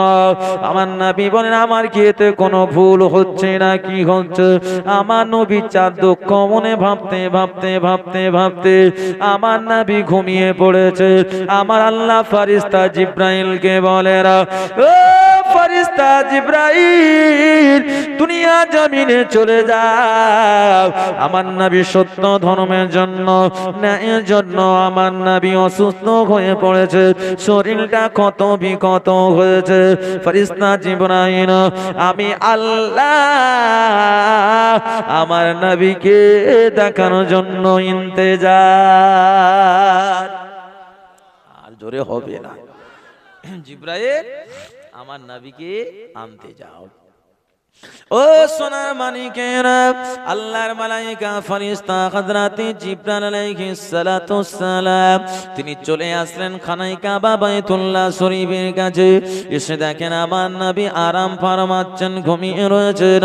ফেরেশতা জিবরাইল মনে করেন আমার নবীকে কেমন আমি ডাক দেব, আল্লাহ নবীকে ডাক দিলে যদি রেগে যায় আমি জিবরাইল ধ্বংস হয়ে যাব। আমার আপনার নবী চতুর্দিকে বাবা জিবরাইল প্রদক্ষিণ করতে করতে লাগলেন, ঘুরতে লাগলেন। জিবরিল আমিন বলেন এই তো আর অন্য কেউ নয়, ইনি হলেন আসমানের নবী, জমিনের নবী, কুল কায়নাতের নবী। বিশ্বের জমিনে যত নবী এসেছেন সমস্ত নবী পয়গম্বরদের নবী, আপনি করে সমস্ত ফেরেশতাদের নবী। আমি জিবরাইল আমার নবী। জোরে বলুন, আর একটু জোরে বলুন সুবহানাল্লাহ। এই মনে করে নিয়ে ফেরেশতা জিবরাইল আমার আপনার নবীর কদম মোবারকে চুমা দিয়ে দেন। আর জোরে হবে না। কোথায় চুমা দিলেন? নবীর কদমে চুমা দিয়ে দিলেন। কোন রিওয়ায়েতে আছে আপনার হাত মোবারকে চুমা দিয়েছে।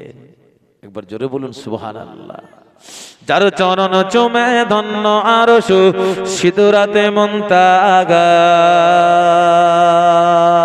যার চরণ চুমে ধন্য আরশ সিদরাতে মুনতাহা।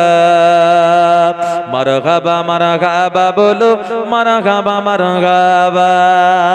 জোরে হবে না? আর একটু চিল্লা হবে না? নারে তাকবীর, নারে তাকবীর। এই যার চরণ চুমে ধন্য আরশ সিদরাতে মুনতাহা। মারহাবা মারহাবা বলো, মারহাবা মারহাবা। মারহাবা মারহাবা বলো, মারহাবা মারহাবা। এ দয়ার নবী মেরাজ রাতে জিবরিল ও বুরাক সাথে। জোরে হবে না? এ দয়ার নবী মেরাজ রাতে জিবরিল ও বুরাক সাথে। পিছে পিছে জিবরিল। জোরে হবে না? এ পিছে পিছে জিবরিল আর আগে কামলি ওয়ালা। মারহাবা মারহাবা বলো, মারহাবা মারহাবা। মারহাবা মারহাবা বলো, মারহাবা মারহাবা। আল্লাহুম্মা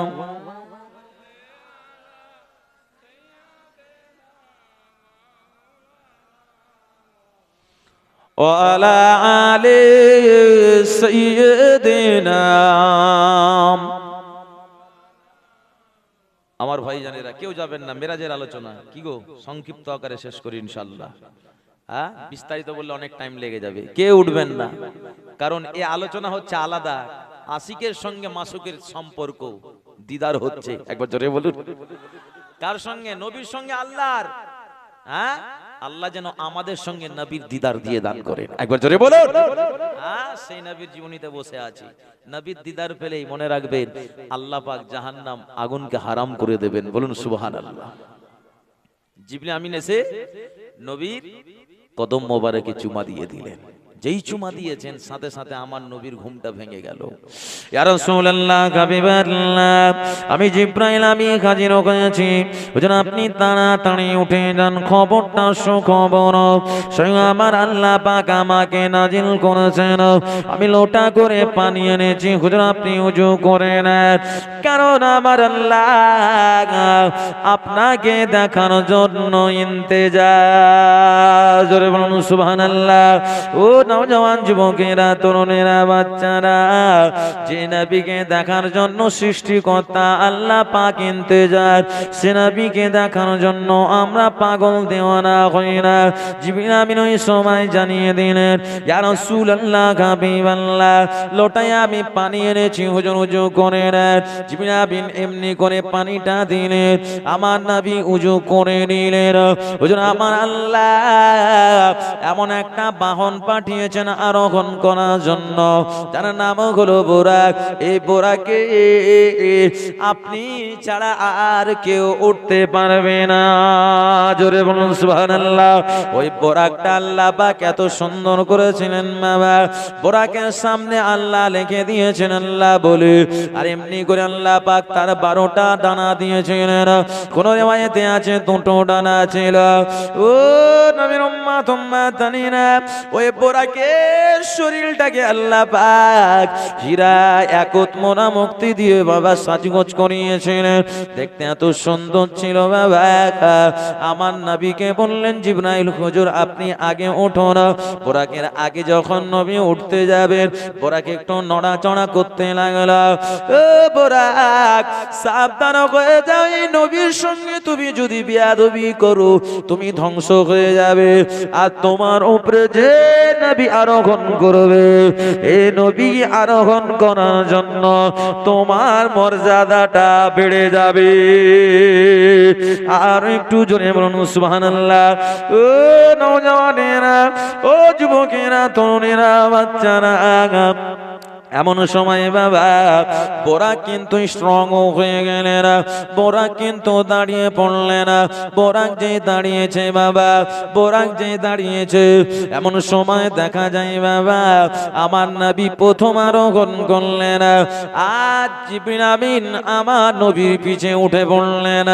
বোরাক পরিচালনা করা হলো এর সাক্ষ্য আল্লাহ কোরআন মাজিদে 15 পারায় সূরা বনী ইসরাঈলের প্রথমে আল্লাহ বলেছেন সুবহানাল্লাযী আসরা বিআবদিহি লাইলাম মিনাল মাসজিদিল হারাম ইলাল মাসজিদিল আকসাল্লাযী বারাকনা হাওলাহু লিরিয়াহু মিন আয়াতিনা ইন্নাহু হুয়াস সামিউম বাসীর। জোরে বলুন, আর একটু জোরে বলুন সুবহানাল্লাহ।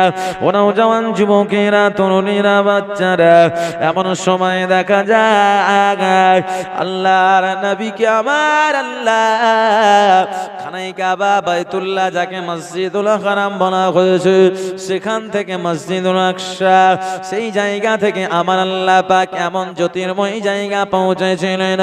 আমার নবী অনেক কিছু দেখেছিলেন। যখন মসজিদুল হারাম থেকে মসজিদুল আকসায় চলে যায় বোরাকটাকে বাবা একটা বালাই বেঁধে দিলেন। আমার নবী মসজিদুল আকসায় গিয়ে 2 রাকাত নামাজ আদায় করলেন, কারণ আমার নবী আল্লাহর সঙ্গে দিদার করবেন। আমার আল্লাহ বলেছেন আমি সিজদা করি কে আমি বড় পছন্দ করি না, না না, আমার আল্লাহর সঙ্গে আমি দিদার করতে যাব। আমার আল্লাহকে আমি প্রথমে সিজদা করব, আমার উম্মত উম্মতের জন্য আমি কিছু চাইব। আমার আল্লাহ অবশ্যই আমার দোয়াটা কথাটা শুনে নেবেন।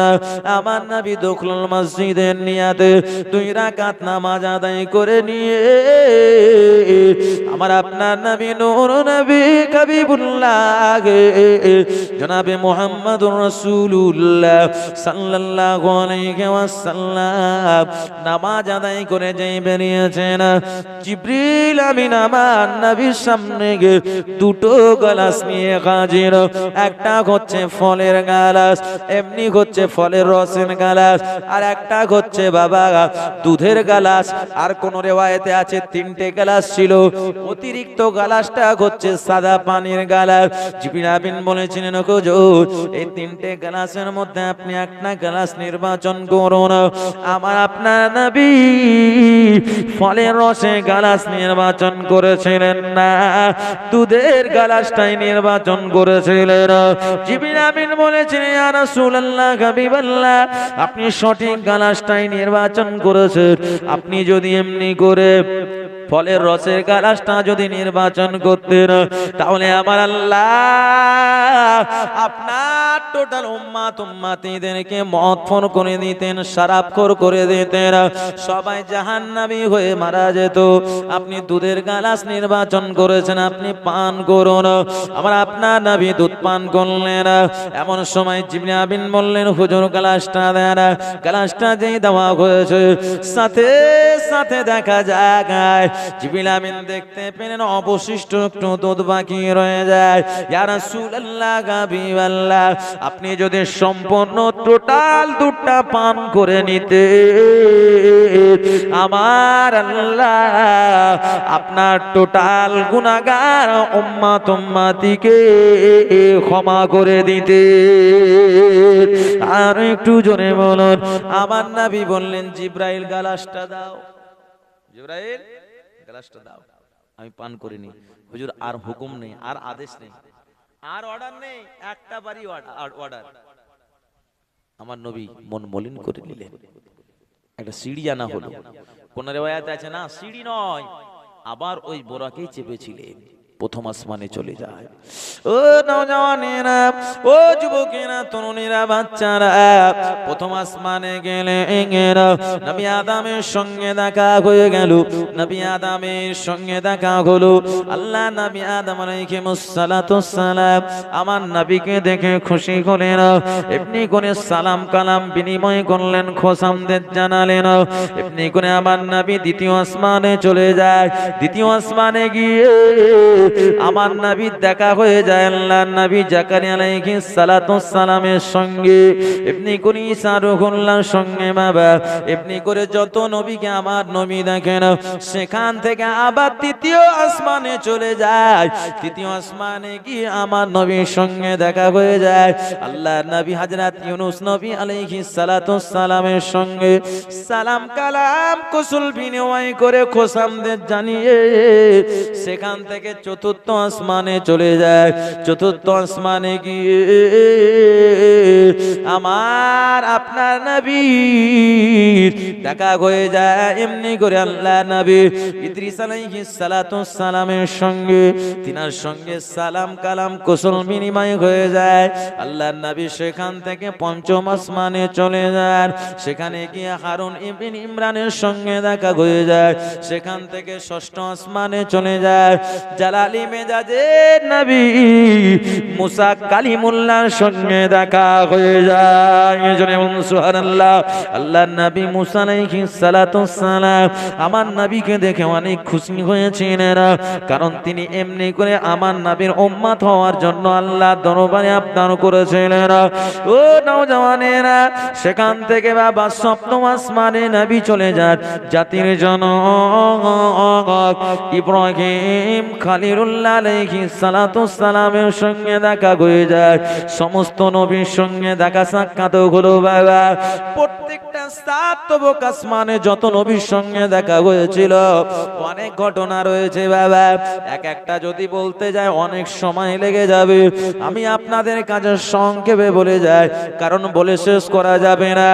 ও সোনার মানিকেরা, এমন সময় আমার আপনার নবী সেখান থেকে চলে যান সিদরাতুল মুনতাহা। সিদরাতুল মুনতাহা থেকে বাইতুল মামুর।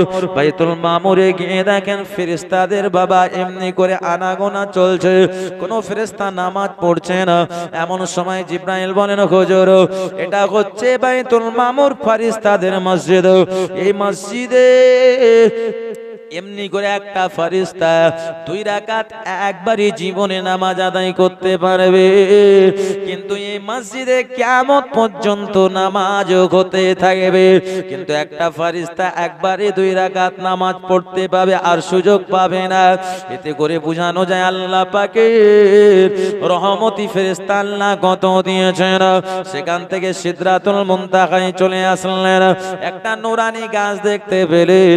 ওই গাছের পাতায় পাতায় পাতায় পাতায় প্রত্যেক আল্লাহর বান্দা বান্দীদের নাম লেখা রয়েছে, আর সমস্ত পাতাগুলো সমান। এমন সময় ওই পাতার মধ্যে দুটো বড় বড় পাতা ছিল বাবা। ওই দুটো পাতায় দুটো আলাদা নাম লেখা ছিল। এমন সময় আমার নবী বললেন, এই নুরানি গাছে পাতায় নামগুলো লেখা রয়েছে, ও ফেরেশতা জিবরাইলের কারণ কি? ওই সময় বললেন, ইয়া রাসূলুল্লাহ, হাবিবাল্লাহ, এই গাছে পাতায় পাতায় যে নামগুলো লেখা রয়েছে, এই নামগুলো আর অন্য কারো নাম নয়। এই নামগুলো হচ্ছে আপনার টোটাল উম্মাত উম্মাতীদের নাম। এই গাছ যখন এমনি করে এই নামের পাতা যে যারা মানুষ রয়েছে, এদের যখন হায়াত কমিয়ে আসবে, 40 দিন ইন্তেকালের পূর্বে ওই নামের পাতাটা রংটা পরিবর্তন হতে থাকবে। যেই দিন 40 দিন হয়ে যাবে, ওই পাতাটা গাছ থেকে খসে পড়ে যাবে। মালাকুল মউত আজরাইল আলাইহিস সালাতুস সালাম ওই নামের ব্যক্তিটার জান কবজ করে নেবে। আল্লাহর নবী বললেন, ইয়া কি জিবরাইল, বড় বড় পাতাতে দুটো নাম, এরা আবার কারা? ওই সময় জিবরাইল বলেছিলেন, ইয়া রাসূলুল্লাহ, হাবিবাল্লাহ, এ গাছের মধ্যে যেমন এরা বড় বড় পাতা, আমার আল্লাহ এই দুটো পাতাকে সর্দার করেছেন, লিডার করেছেন, নেতা করেছেন। ইয়া রাসূলুল্লাহ, হাবিবাল্লাহ, এই দুই নামের সন্তানকে আমার আল্লাহ জান্নাতের মধ্যে পুরুষদের নেতা করে দেবে। আল্লাহর নবী বললেন, এই দুইজন আবার কারা? জিবরিল আমিন বলেছিলেন, ইয়া রাসূলুল্লাহ, হাবিবাল্লাহ, আপনি সুসংবাদ গ্রহণ করুন। আপনার ছোট কন্যা কলিজার টুকরি ফাতেমা, ইনাকে আমার আল্লাহ সাইয়্যিদাতুন নিসাই মিন আহলিল জান্নাহ করেছেন। সমস্ত জান্নাতি মহিলাদের নেত্রী হবেন ফাতেমা। একবার জোরে জোরে বলুন সুবহানাল্লাহ। ইয়া রাসূলুল্লাহ, হাবিবাল্লাহ, আপনার কলিজার টুকরি ফাতেমার প্রথম সন্তান হবে হাসান বলে নাম রেখে দেবে, ছোট সন্তান হবে ওর নাম হোসাইন বলে রেখে দেবে। হাসান এবং হোসাইন রাদিয়াল্লাহু তাআলা আনহুমা হুজুরদেরকে আমার আল্লাহ জান্নাতি পুরুষদের নেতা করে দিয়েছে। আল হাসান ওয়াল হুসাইন সাইয়্যিদুস শাবাব মিন আহলিল জান্নাহ। একবার জোরে বলুন সুবহানাল্লাহ। আমাদের নেতা হবেন কে? হযরত ইমাম হাসান, হযরত ইমাম হুসাইন রাদিয়াল্লাহু তাআলা আনহুমা হুজুরেরা। নবী বড় খুশি হলেন। সেখান থেকে জিবরাইল বলছেন, হুজুর এবার চলে যা, আমি আর যেতে পারবো না। কে বলছেন? জিবরাইল। আমার নবী বলছেন আমি একা যাব? জিবরাইল এতদূর সঙ্গে আসলে এখন একা যাব? বলছে, হুজুর আমি যদি যাই, আমার আল্লাহ পাকের ৭০,০০০ নূরের পর্দা রয়েছে।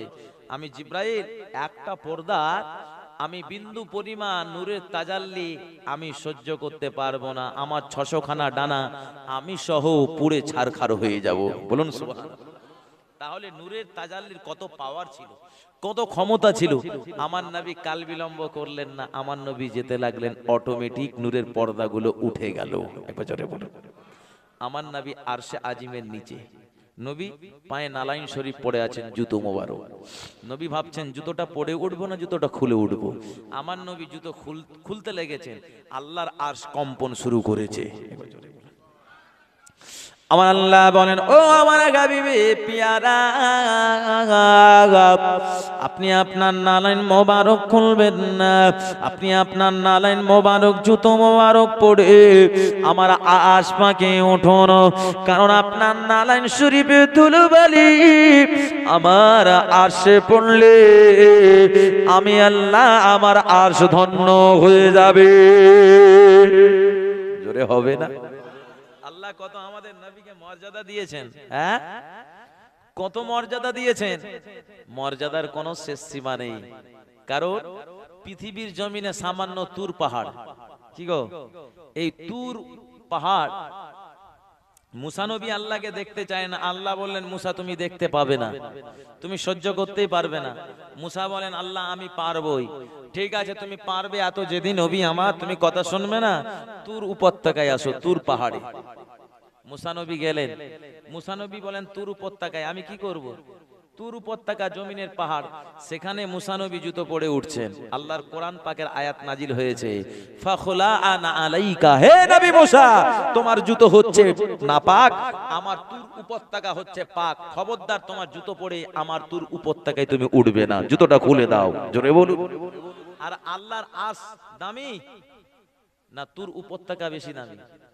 কি গো, আল্লাহর আরশ পাক, সেই আরশে আমার নবীর আগমন হচ্ছে। আমার আল্লাহ স্বয়ং বলছেন, হাবিব আপনি জুতোটা খুলে উঠবেন না, জুতো পরে উঠুন। আমার নবী কে আল্লাহ কত হিকমত দিয়েছিলেন, কত আদব দিয়েছিলেন দেখেন। তাই আদবে ওলি, বেয়াদবে শয়তান। আমার নবী উঠছেন জুতো খুলে, কারণ এটা আদব। আর ইজ্জত বাড়ালেন কে? আল্লাহ। আল্লাহ ইজ্জত বাড়াচ্ছেন। হাবিব আপনি কেন জুতো খুলবেন? আপনি জুতো পরিধান করি উঠুন। আমার নবী জুতো পরিধান করি উঠলেন। একবার জোরে বলুন। আমার নবী যখন আরশে পাকের উপরে উঠছেন, মামা আমার নবী বলেন, আমার পিছনে পিছনে কে যেন হেঁটে আসে। আমি এইরকম করে পিছনে ঘুরে দেখলাম আমার বেলাল যেন হেঁটে আসে, কিন্তু না না না, বেলালকে দেখতে পেলাম না, কিন্তু বেলালের খড়মের আওয়াজ আমি শুনতে পেলাম। কি জন্য বেলালের খড়মের আওয়াজ শুনতে পেলাম? আমি বেলালকে জিজ্ঞাসা করব। ওই সময় নবী আমার আল্লাহ পাকের আশপাকে উঠে যায়, আশিক এবং মাসুক আমার আল্লাহর সঙ্গে দিদার হয়ে যায়। আমার আল্লাহর সঙ্গে নবীর সালাম কালাম মুসাফা মোনাকাগুলো কুশল বিনিময় হয়ে গেল। বাবা নবীও খুশি, আমার আল্লাহও খুশি। এমন সময় এত আনন্দ উপভোগ করছেন আমার আল্লাহ বলেন, হাবিব ও আমার হাবিব পিয়ানা, আমি আল্লাহ জানিয়ে দিলাম আপনি আপনার উম্মত উম্মতির পক্ষ থেকে কি এনেছেন। জোরে বলুন সুবহানাল্লাহ। আমার আপনার নবী ওই সময় পড়ে শুনিয়ে দিলেন, আত-তাইয়্যিবাতু লিল্লাহি ওয়াস-সালাওয়াতু আত-তাইয়্যিবাতু আসসালামু আলাইনা ওয়া আলা ইবাদিল্লাহিস সালিহিন আসসালামু আলাইকা ইয়া আইয়ুহান নবী। আমার নবী বললেন, আমার নবীকে আমার আল্লাহ বলছেন, আসসালামু আলাইকা ইয়া আইয়ুহান নবী। জোরে বলুন। আর জোরে হবে না, আর চিল্লে হবে না, নারে তাকবীর। আল্লাহর হোল গানে মানে না, তখন সাক্ষ্য দিয়ে বলেছেন, আশহাদু আল্লা ইলাহা ইল্লাল্লাহ ওয়া আশহাদু আন্না মুহাম্মাদান আবদুহু ওয়া রাসূলুহু। একবার জোরে জোরে বলুন সুবহানাল্লাহ।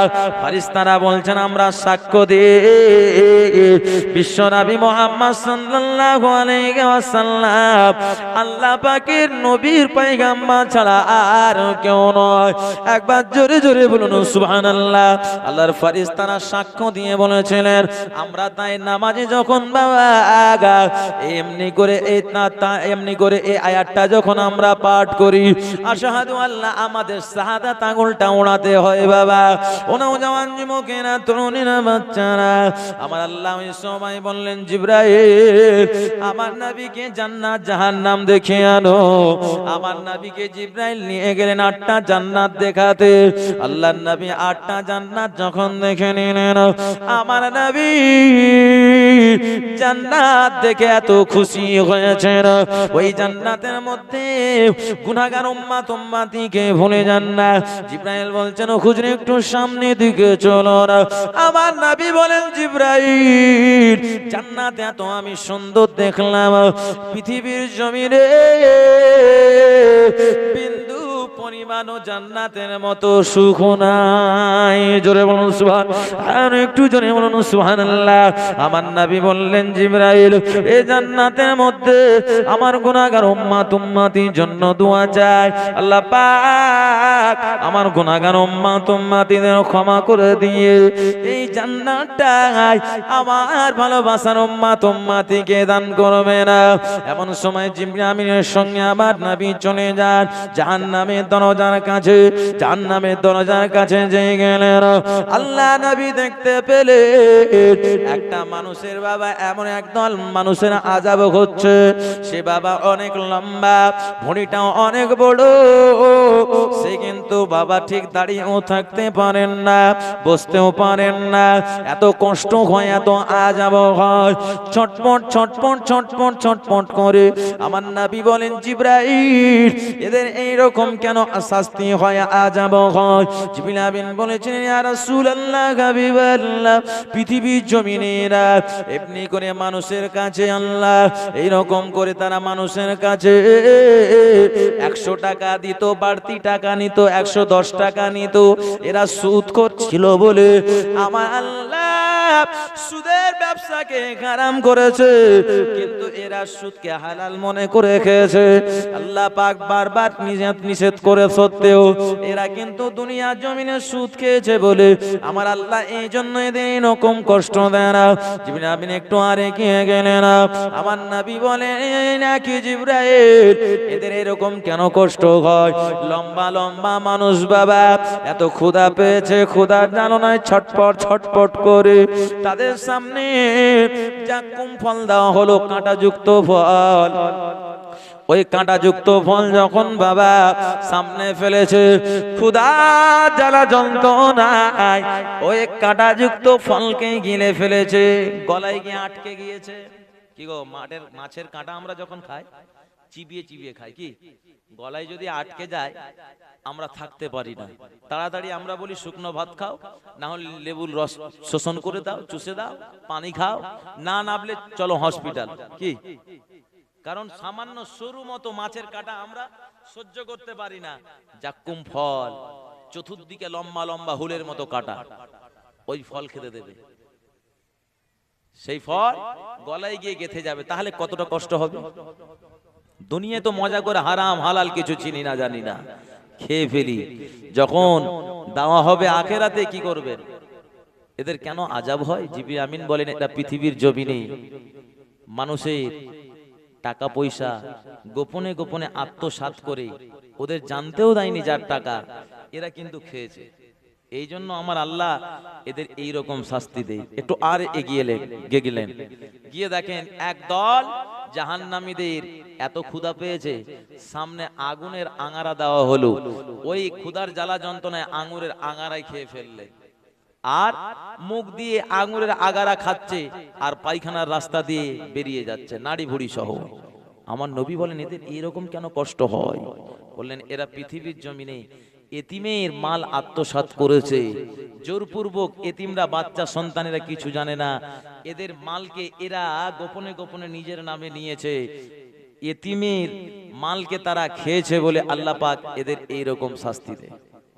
কি গো, যে নামাজ পড়লে আমি ছাড় পেয়ে যাব, অনেক নামাজ পড়ে পড়ে অনেকে সুদের ব্যবসা করে। নামাজ হচ্ছে সাইনবোর্ড, কি ভুল বলছি? নামাজ হচ্ছে সাইনবোর্ড, নামাজ আমরা পড়লে পার পেয়ে যাব। এমন সময় দেখা যায় আমার আপনার নবী সেখান থেকে জাহান্নামের অবস্থা দেখে একটু এগিয়ে গেলেন, গিয়ে দেখেন একদল মহিলার পেটে আপনার তীর নিক্ষেপ করে দিয়ে আসমান জমিনের মাঝখানে ঝুলানো হচ্ছে। অনেক জাহান্নামের বর্ণনা রয়েছে, ঝুলন্ত অবস্থা রেখেছে।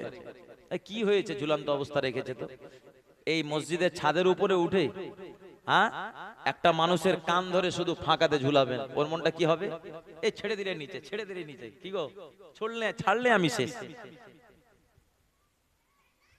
আসমান জমিনের মিডিল পজিশনে ওই মহিলার একবারে তল পেটে আপনার তীর নিক্ষেপ করে ঝুলিয়ে রেখেছে। আল্লাহ নবী বলেন, জিবরাইল, এই মহিলাদের কেন এরকম শাস্তি দেয়া হয়? জিবরিল আমিন বলেছিলেন, ইয়া রাসূলুল্লাহ, হাবিবাল্লাহ, পৃথিবীর জমিনে এরা নিজের স্বামী থাকা সত্ত্বেও পরপুরুষের সঙ্গে অবৈধ কাজ করে মেলামেশা করে তাদের আওরস দিয়ে এমনি করে তাদের গর্ভে বাচ্চা ধারণ করে তাদের স্বামীদের উপরে ওই বাচ্চাটার তার ঘাড়ে ধামনি করে ভাত চাপিয়ে দেয়। তাই আমার আল্লাহ ওই মহিলাদের এরকম আযাব দেন। আমার আপনার নবী সেখান থেকে আসে, আজিমের পায়া ধরে আল্লাহ পাকের দরবারে সিজদায় পড়ে যায়। আল্লাহ পাকের আশ থরথর করে কাঁপতে থাকে। আমার আল্লাহ বলেন, হাবিব, আপনি কেন কাঁদেন? আমার আশপাকে এসে আমি আল্লাহ, আমি আপনার কান্না সহ্য করতে পারি না। ওই সময় আমার নবী বলেছিলেন, আল্লাহ, আপনি আমার গুনাহগার উম্মতিদের জন্য আযাবে জাহান্নাম হারাম করে দেন। আমার গুনাহগার উম্মতানিরা দুর্বল হবে, কমজোর হবে, এরা আযাব সহ্য করতে পারবে না। আল্লাহ, আপনি এদের মাফ করে দেন, ক্ষমা করে দেন। আমার আল্লাহ বললেন, হাবিব, আপনি চিন্তা করবেন না, পেরেশানি নেবেন না। আপনার সুন্নাত মোতাবেক, শরীয়ত মোতাবেক যারা চলবে তারা গুনাহ করলেও আমি আল্লাহ আপনার দুয়ার বরকতে আমি আপনার উম্মতিদের ক্ষমা করে দিয়ে তাদেরকে দয়ার জান্নাত নসিব করে দেব। আমার নবী সেখান থেকে বিদায় নেবেন। আল্লাহ বলছেন, হাবিব, আপনার উম্মতকে আমি বড় ভালোবাসি। নবী বলছেন, তাহলে আমার উম্মতকে আপনার দিদার আমি পেলাম, আমার উম্মত কি পাবে না? তারাও যেন দিদার পায়। আমার আল্লাহ বলেন, অবশ্যই পাবে। আপনি একবার পেলেন, আর আপনি সহ আপনার উম্মতি দিনে রাতে 50 বার দিদার পেয়ে যাবে। একবার জোরে হবে না? কবার পাবে? 50 বার হাবিব 50 ওয়াক্তের নামাজ আমি দিয়ে দিলাম। তারা নামাজ পড়বে, নামাজের মধ্যেই আমি আল্লাহ আমার দিদার হয়ে যাবে। জোরে বলুন। আল্লাহর নবী বলেছেন আনতা আবুদাল্লাহা কাআন্নাকা তারাহু ফাইল্লাম তাকুন তারাহু ফাইন্নাহু ইয়ারাকা। তোমরা যখন নামাজে দাঁড়াবে, ইবাদত বান্দেগি করবে, তোমরা মনে করবে আল্লাহ পাককে আমরা দেখছি, আল্লাহ পাকও আমাদের দেখছেন। এই অবস্থা নিয়ে তোমরা দাঁড়াবে। তোমরা মনে রাখবে আল্লাহকে না দেখলেও আল্লাহ আমাদের দেখছেন। আমার আল্লাহ পাক মেরাজের সওয়াব দিয়ে দেবেন। একবার জোরে বলুন। আমার নবী সেখান থেকে যখন বিদায় নিয়ে আসছেন, মুসা নবীর সঙ্গে দেখা হলো। আল্লাহর নবী মুসা আলাইহিস সালাতুস সালাম বলছেন 50 ওয়াক্তের নামাজ আদায় করতে পারবে না। আল্লাহর কাছে গেলেন, কমিয়ে কমিয়ে 5 ওয়াক্তে চলে আসো। 5 ওয়াক্তে যে এসেছেন, আল্লাহ বলেন হাবিব নামাজ কমিয়ে দিলাম কিন্তু সওয়াব কমালাম না। আমার নবী সেখান থেকে চলে আসলেন কোথায়? এমনি করে মসজিদুল আকসায়। সংক্ষিপ্ত ঘটনা, বিরক্ত হবেন না। মসজিদুল আকসায় এসেছেন, নবীর পিছনে পিছনে সমস্ত নবী আলাইহিস সালাতুস সালাম, হুর গালেমান ফেরেশতারা সবাই নবীকে ওয়েলকাম, স্বাগতম জানাতে জানাতে মসজিদুল আকসায় হাজির হয়েছেন। বলুন সুবহানাল্লাহ। এসেই দেখেন নবীর ফজরের ওয়াক্ত হয়েছে। আমার নবীকে এগিয়ে দিলেন ইমামতির জায়গা।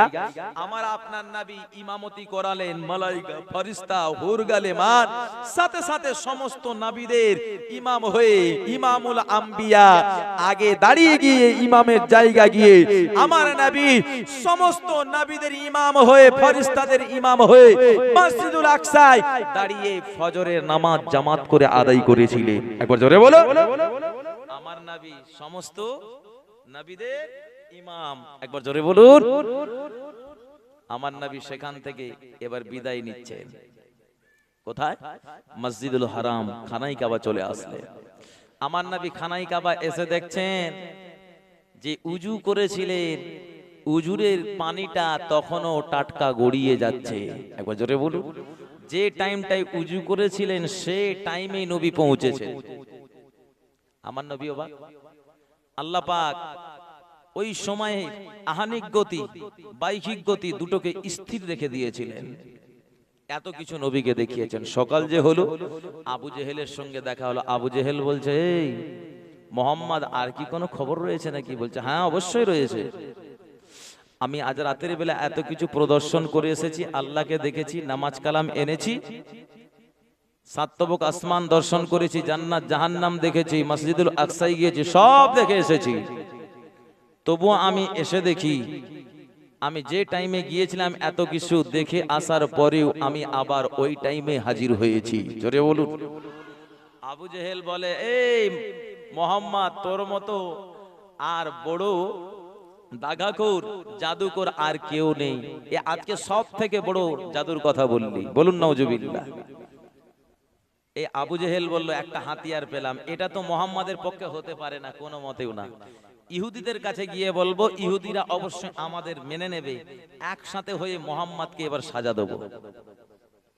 এ আবু জেহেল যাচ্ছেন আবু বকর সিদ্দিকের সঙ্গে দেখা। আবু বকর, তোর নবীর খবর শুনেছো? বলছে, কি? তোমার নবী বলছে যে সময় আমার লাগেনি, আমি আল্লাহর জান্নাত জাহান্নাম, আল্লাহর দিদার সমস্ত কিছু আমি ক্ষণিকের মধ্যে আমি দেখে চলে এসেছি। এতটা কিছু আল্লাহ দেখিয়েছেন, সময়ের ব্যবধানই ঘটেনি। তোমার মনে কি হয়? ভাবছে যে আবু বকর ওর দিকে হয়ে যাবে। আবু বকর একটাই উত্তর দিলেন, আমার নবী যদি বলেন তাহলে এটা মিথ্যা হতে পারে না, বাস্তবে সত্য। একবার জোরে বলুন। আবু বকর যে আমার নবীর দরবারে আসলে, আমার নবী বলছেন, আমার নবীকে আবু বকর বলছেন, হুজুর আবু জেহেলের সঙ্গে দেখা হয়েছিল। ও বলল, আপনার কোন সময়ের ব্যবধানই ঘটেনি, আপনি এত কিছু আপনি দেখে এসেছেন। বলছে, বাবা আবু বকর তুমি কি বলেছো? আমি বললাম, আমার নবী যদি বলে থাকেন তাহলে বাস্তবে সত্য। একবার জোরে বলুন। ও বাবা আবু বকর, তুমি আজ শুধু আবু বকর নও, আমি নবী জানিয়ে দিলাম তুমি আবু বকর সিদ্দিক। জোরে বলুন সুবহানাল্লাহ। ও বাবা আবু বকর, শুনে খেয়ে দাও, জেনে খেয়ে দাও, আল্লাহ পাক এত কিছু দেখালেন, আল্লাহ পাকের দিদার পেলাম, চলে আসলাম। ওরা আমার বিদ্যাচারণ করবে, এদিকে আবু জেহেল বাবা বড় ষড়যন্ত্র করল, ইহুদিদেরকে লেলিয়ে দিল। ইহুদিরা গরম হয়ে দলবদ্ধভাবে আমার নবীকে অপমান করার জন্য আবু জেহেল বিশাল বাহিনী নিয়ে হাজির হয়ে যায়। এ মুহাম্মদ ইবনে আব্দুল্লাহ, তোমার সময়ের ব্যবধান হয় না, তুমি জান্নাত জাহান্নাম এত কিছু তুমি প্রদর্শন করে এসেছো, তুমি মসজিদুল আকসাও গিয়েছো, তোমার কাছে বেশি কিছু চাই না। তুমি যদি সত্যিকারে নবী হও আর তুমি যদি এতটা কিছু দেখে আসতে পারো, তাহলে বাইতুল মুকাদ্দাসের দরজা জানালা কটা যদি বলে দিতে পারো, তাহলে তোমাকে আমরা নবী বলে মেনে নেব। জোরে বলুন। নবীকে বলছেন, এ মুহাম্মদ, তোমার কথা ধরো মেনে নিলাম, আমরা বেশি কিছু চাই না। বাইতুল মুকাদ্দাসে তুমি গিয়েছো, বাইতুল মুকাদ্দাসে নামাজও পড়েছো, তো জানালা দরজা কটা বলো তো? আপনাদের এই জামে মসজিদে আমি নামাজ পড়লাম, পড়েই যাচ্ছি, কটা জানালা দরজা? কি গো, আমি জানালার দরজা গুনতে এসেছি না নামাজ পড়তে এসেছিলাম? নামাজ পড়তে এসেছি। কোন মসজিদে যান, আপনার কালিয়াচক পাঁচতলা মসজিদে গেলেন, সেই জায়গা আপনি নামাজ পড়তে গিয়েছেন, আল্লাহকে সিজদা করার ইচ্ছায় গিয়েছেন, আপনি জানালা দরজা গুনতে গিয়েছেন? হ্যাঁ, আমার নবীকে বলছেন বাইতুল মুকাদ্দাসের জানালা দরজার কত গুনে বলে দাও। আমার নবী ওই সময় ভাবনায় পড়ে গেলেন, সাথে সাথে জিব্রাইল হাজির। আমার নবী বলেন, আমার আল্লাহ বলেন, জিব্রাইল যাও বাইতুল মুকাদ্দাসের নকশা নিয়ে নবীর কাছে হাজির হয়ে যাও। জোরে বলুন। আল্লাহর মালায়েকা ফেরেশতা এসে আমার নবীকে সালাম জানালেন, আসসালাতু ওয়াসসালামু আলাইকা ইয়া রাসূলুল্লাহ হাবিবাল্লাহ, ইয়া রাসূলুল্লাহ হাবিবাল্লাহ। হুজুর আপনি চিন্তা করবেন না, পেরেশানি নেবেন না, আমার আল্লাহ পাক বাইতুল মুকাদ্দাসের নকশাখানা নিয়ে আমি জিব্রাইল আপনার দরবারে আমি হাজির হয়ে যাই। আপনি গুনে গুনে গুনে গুনে আপনি কুফার কুরাইশদের, আপনি ইহুদিদের বলে দেন, আল্লাহ নবী বাইতুল মুকাদ্দাসের জানালা দরজাগুলো গুনে গুনে গুনে গুনে বলে দিয়েছিলেন। ইহুদিরা ওই সময় সাক্ষ্য দিয়ে বলেছিলেন, এ মক্কার মানুষেরা, মুহাম্মদকে কেউ মিথ্যে ভাববে না, কারণ মুহাম্মদ যে কথা বলেছে, মুহাম্মদ সত্য কথাই বলেছে, এটা মিথ্যে হতে পারে না। কারণ বাইতুল মুকাদ্দাসের যতটা জানালা রয়েছে, যতটা দরজা রয়েছে, একটাও এদিক ওদিক হয় না। মুহাম্মদ ইবনে আব্দুল্লাহ নবী ছাড়া আর কেউ হতে পারে না। এ মুহাম্মদ ইবনে আব্দুল্লাহর মেরাজ সত্য, আল্লাহর সঙ্গে দিদার করাটা সত্য, বাইতুল মুকাদ্দাসে যাওয়াটা সত্য। আমরা আমাদের ইহুদি ধর্ম পরিবর্তন করে দিয়ে মুহাম্মদ ইবনে আব্দুল্লাহকে নবী বলে মেনে নিলাম। আবু জেহেলের মাথা নত হয়ে গেল। ও খুব চালাকি করে অনেক লোকের সমাগম এনেছে, ওর মাথা যেই নত হয়ে গিয়েছে, ও পালাতে লেগে একজন বলছে না এটা আমি মানতে পারবো না, একজন ইহুদি বলছে, কেন তুমি মানবে না? মানবে না কারণ মুহাম্মদ ইবনে আব্দুল্লাহ একটাও ভুল বলেনি। হয় জানালা আলাদা পার্থক্য করে বলেছে, দরজাও বলেছে, একটা তো ভুল হতে পারতো, কিন্তু দুটোই তো সঠিক বলেছে। একবার জোরে বলুন। একজন বলছে এটা মানতে পারি না, কোনো সময়ের ব্যবধান হয়নি, ওই সময় এত কিছু দেখে আসতে পারে, এটা হয়। ওই ইহুদিটা বাড়ি গেল, বাড়ি গিয়ে নদীর থেকে একটা মাছ এনেছে, মাছ এনে তার স্ত্রীকে দিয়েছে। স্ত্রী, এই মাছটা তুমি সুন্দর করে কেটে বেছে সুন্দর করে তুমি রান্না করো, আমি নদীতে গোসল করতে যাচ্ছি, গোসল করে এসে আমি খাবো। ও খুব চালাক, ও গপ গপ করে খাবে। কি গো, হ্যাঁ, ওই স্ত্রীকে দিয়েছে মাছ কাটতে, তুমি মাছটা কাটো, আমি গোসল করে এসে মাছ খাবো। এদিকে ওর স্ত্রী মাছ কাটতে লেগেছে, যেই দেখেছে যে মাছ কাটতে বসেছে আমার স্ত্রী, উনি কিন্তু নদীতে গিয়েছে, নদীতে গিয়ে যে ডুব দিয়েছে, ওনাকে আল্লাহ একজন যুবতী স্ত্রী করে দিয়েছে, যুবতীও মহিলা করে দিয়েছে। আর একজন জেলে মাছ ধরছিল, ও কিন্তু দেখতে পেয়েছে এত সুন্দর মহিলা, ও তাকে বিবাহ করে বাড়ি নিয়ে গেছে, ঘর সংসার অনেক দিন ধরে করলো, 3টে বাচ্চা হলো। ঘটনাক্রমে উনি কিন্তু একদিন আবার নদীতে গোসল করতে এসেছে, যেই ডুব দিয়েছে আগেকার মতো আবার পুরুষ হয়ে গিয়েছে। ও বাড়ি গেল, বাড়ি এসে দেখে ওনার স্ত্রীকে যখন দেখেছিল মাছ কাটতে যে শুরু করছে, ওনার স্ত্রী তখনও ওই অবস্থায় মাছ কাটছে। একবার জোরে বলুন। ওই হুদিটা বলেছিলেন, আমার ঘটনাটা যদি এতদিন এত সময়ের ব্যবধান হয়ে যায়, আর আমি আমার স্ত্রীটাকে আমি দেখলাম মাছ কাটছে, আমি এসেও দেখি আমার স্ত্রী মাছ কাটতে পারে, আমার সময়ের যদি ব্যবধান না ঘটতে পারে, তাহলে মোহাম্মদ ইবনে আব্দুল্লাহরও ঘটতে না পারে। মোহাম্মদ ইবনে আব্দুল্লাহর মেরাজটাও সত্য। মোহাম্মদ ইবনে আব্দুল্লাহ রাসূলুল্লাহ ছাড়া আর কেউ হতে পারে না। ওই ইহুদিটা এসে আমার নবীর হাতে হাতখানা দিয়ে ঈমানের কলেমা পড়ে মুসলমান হয়ে যান। আর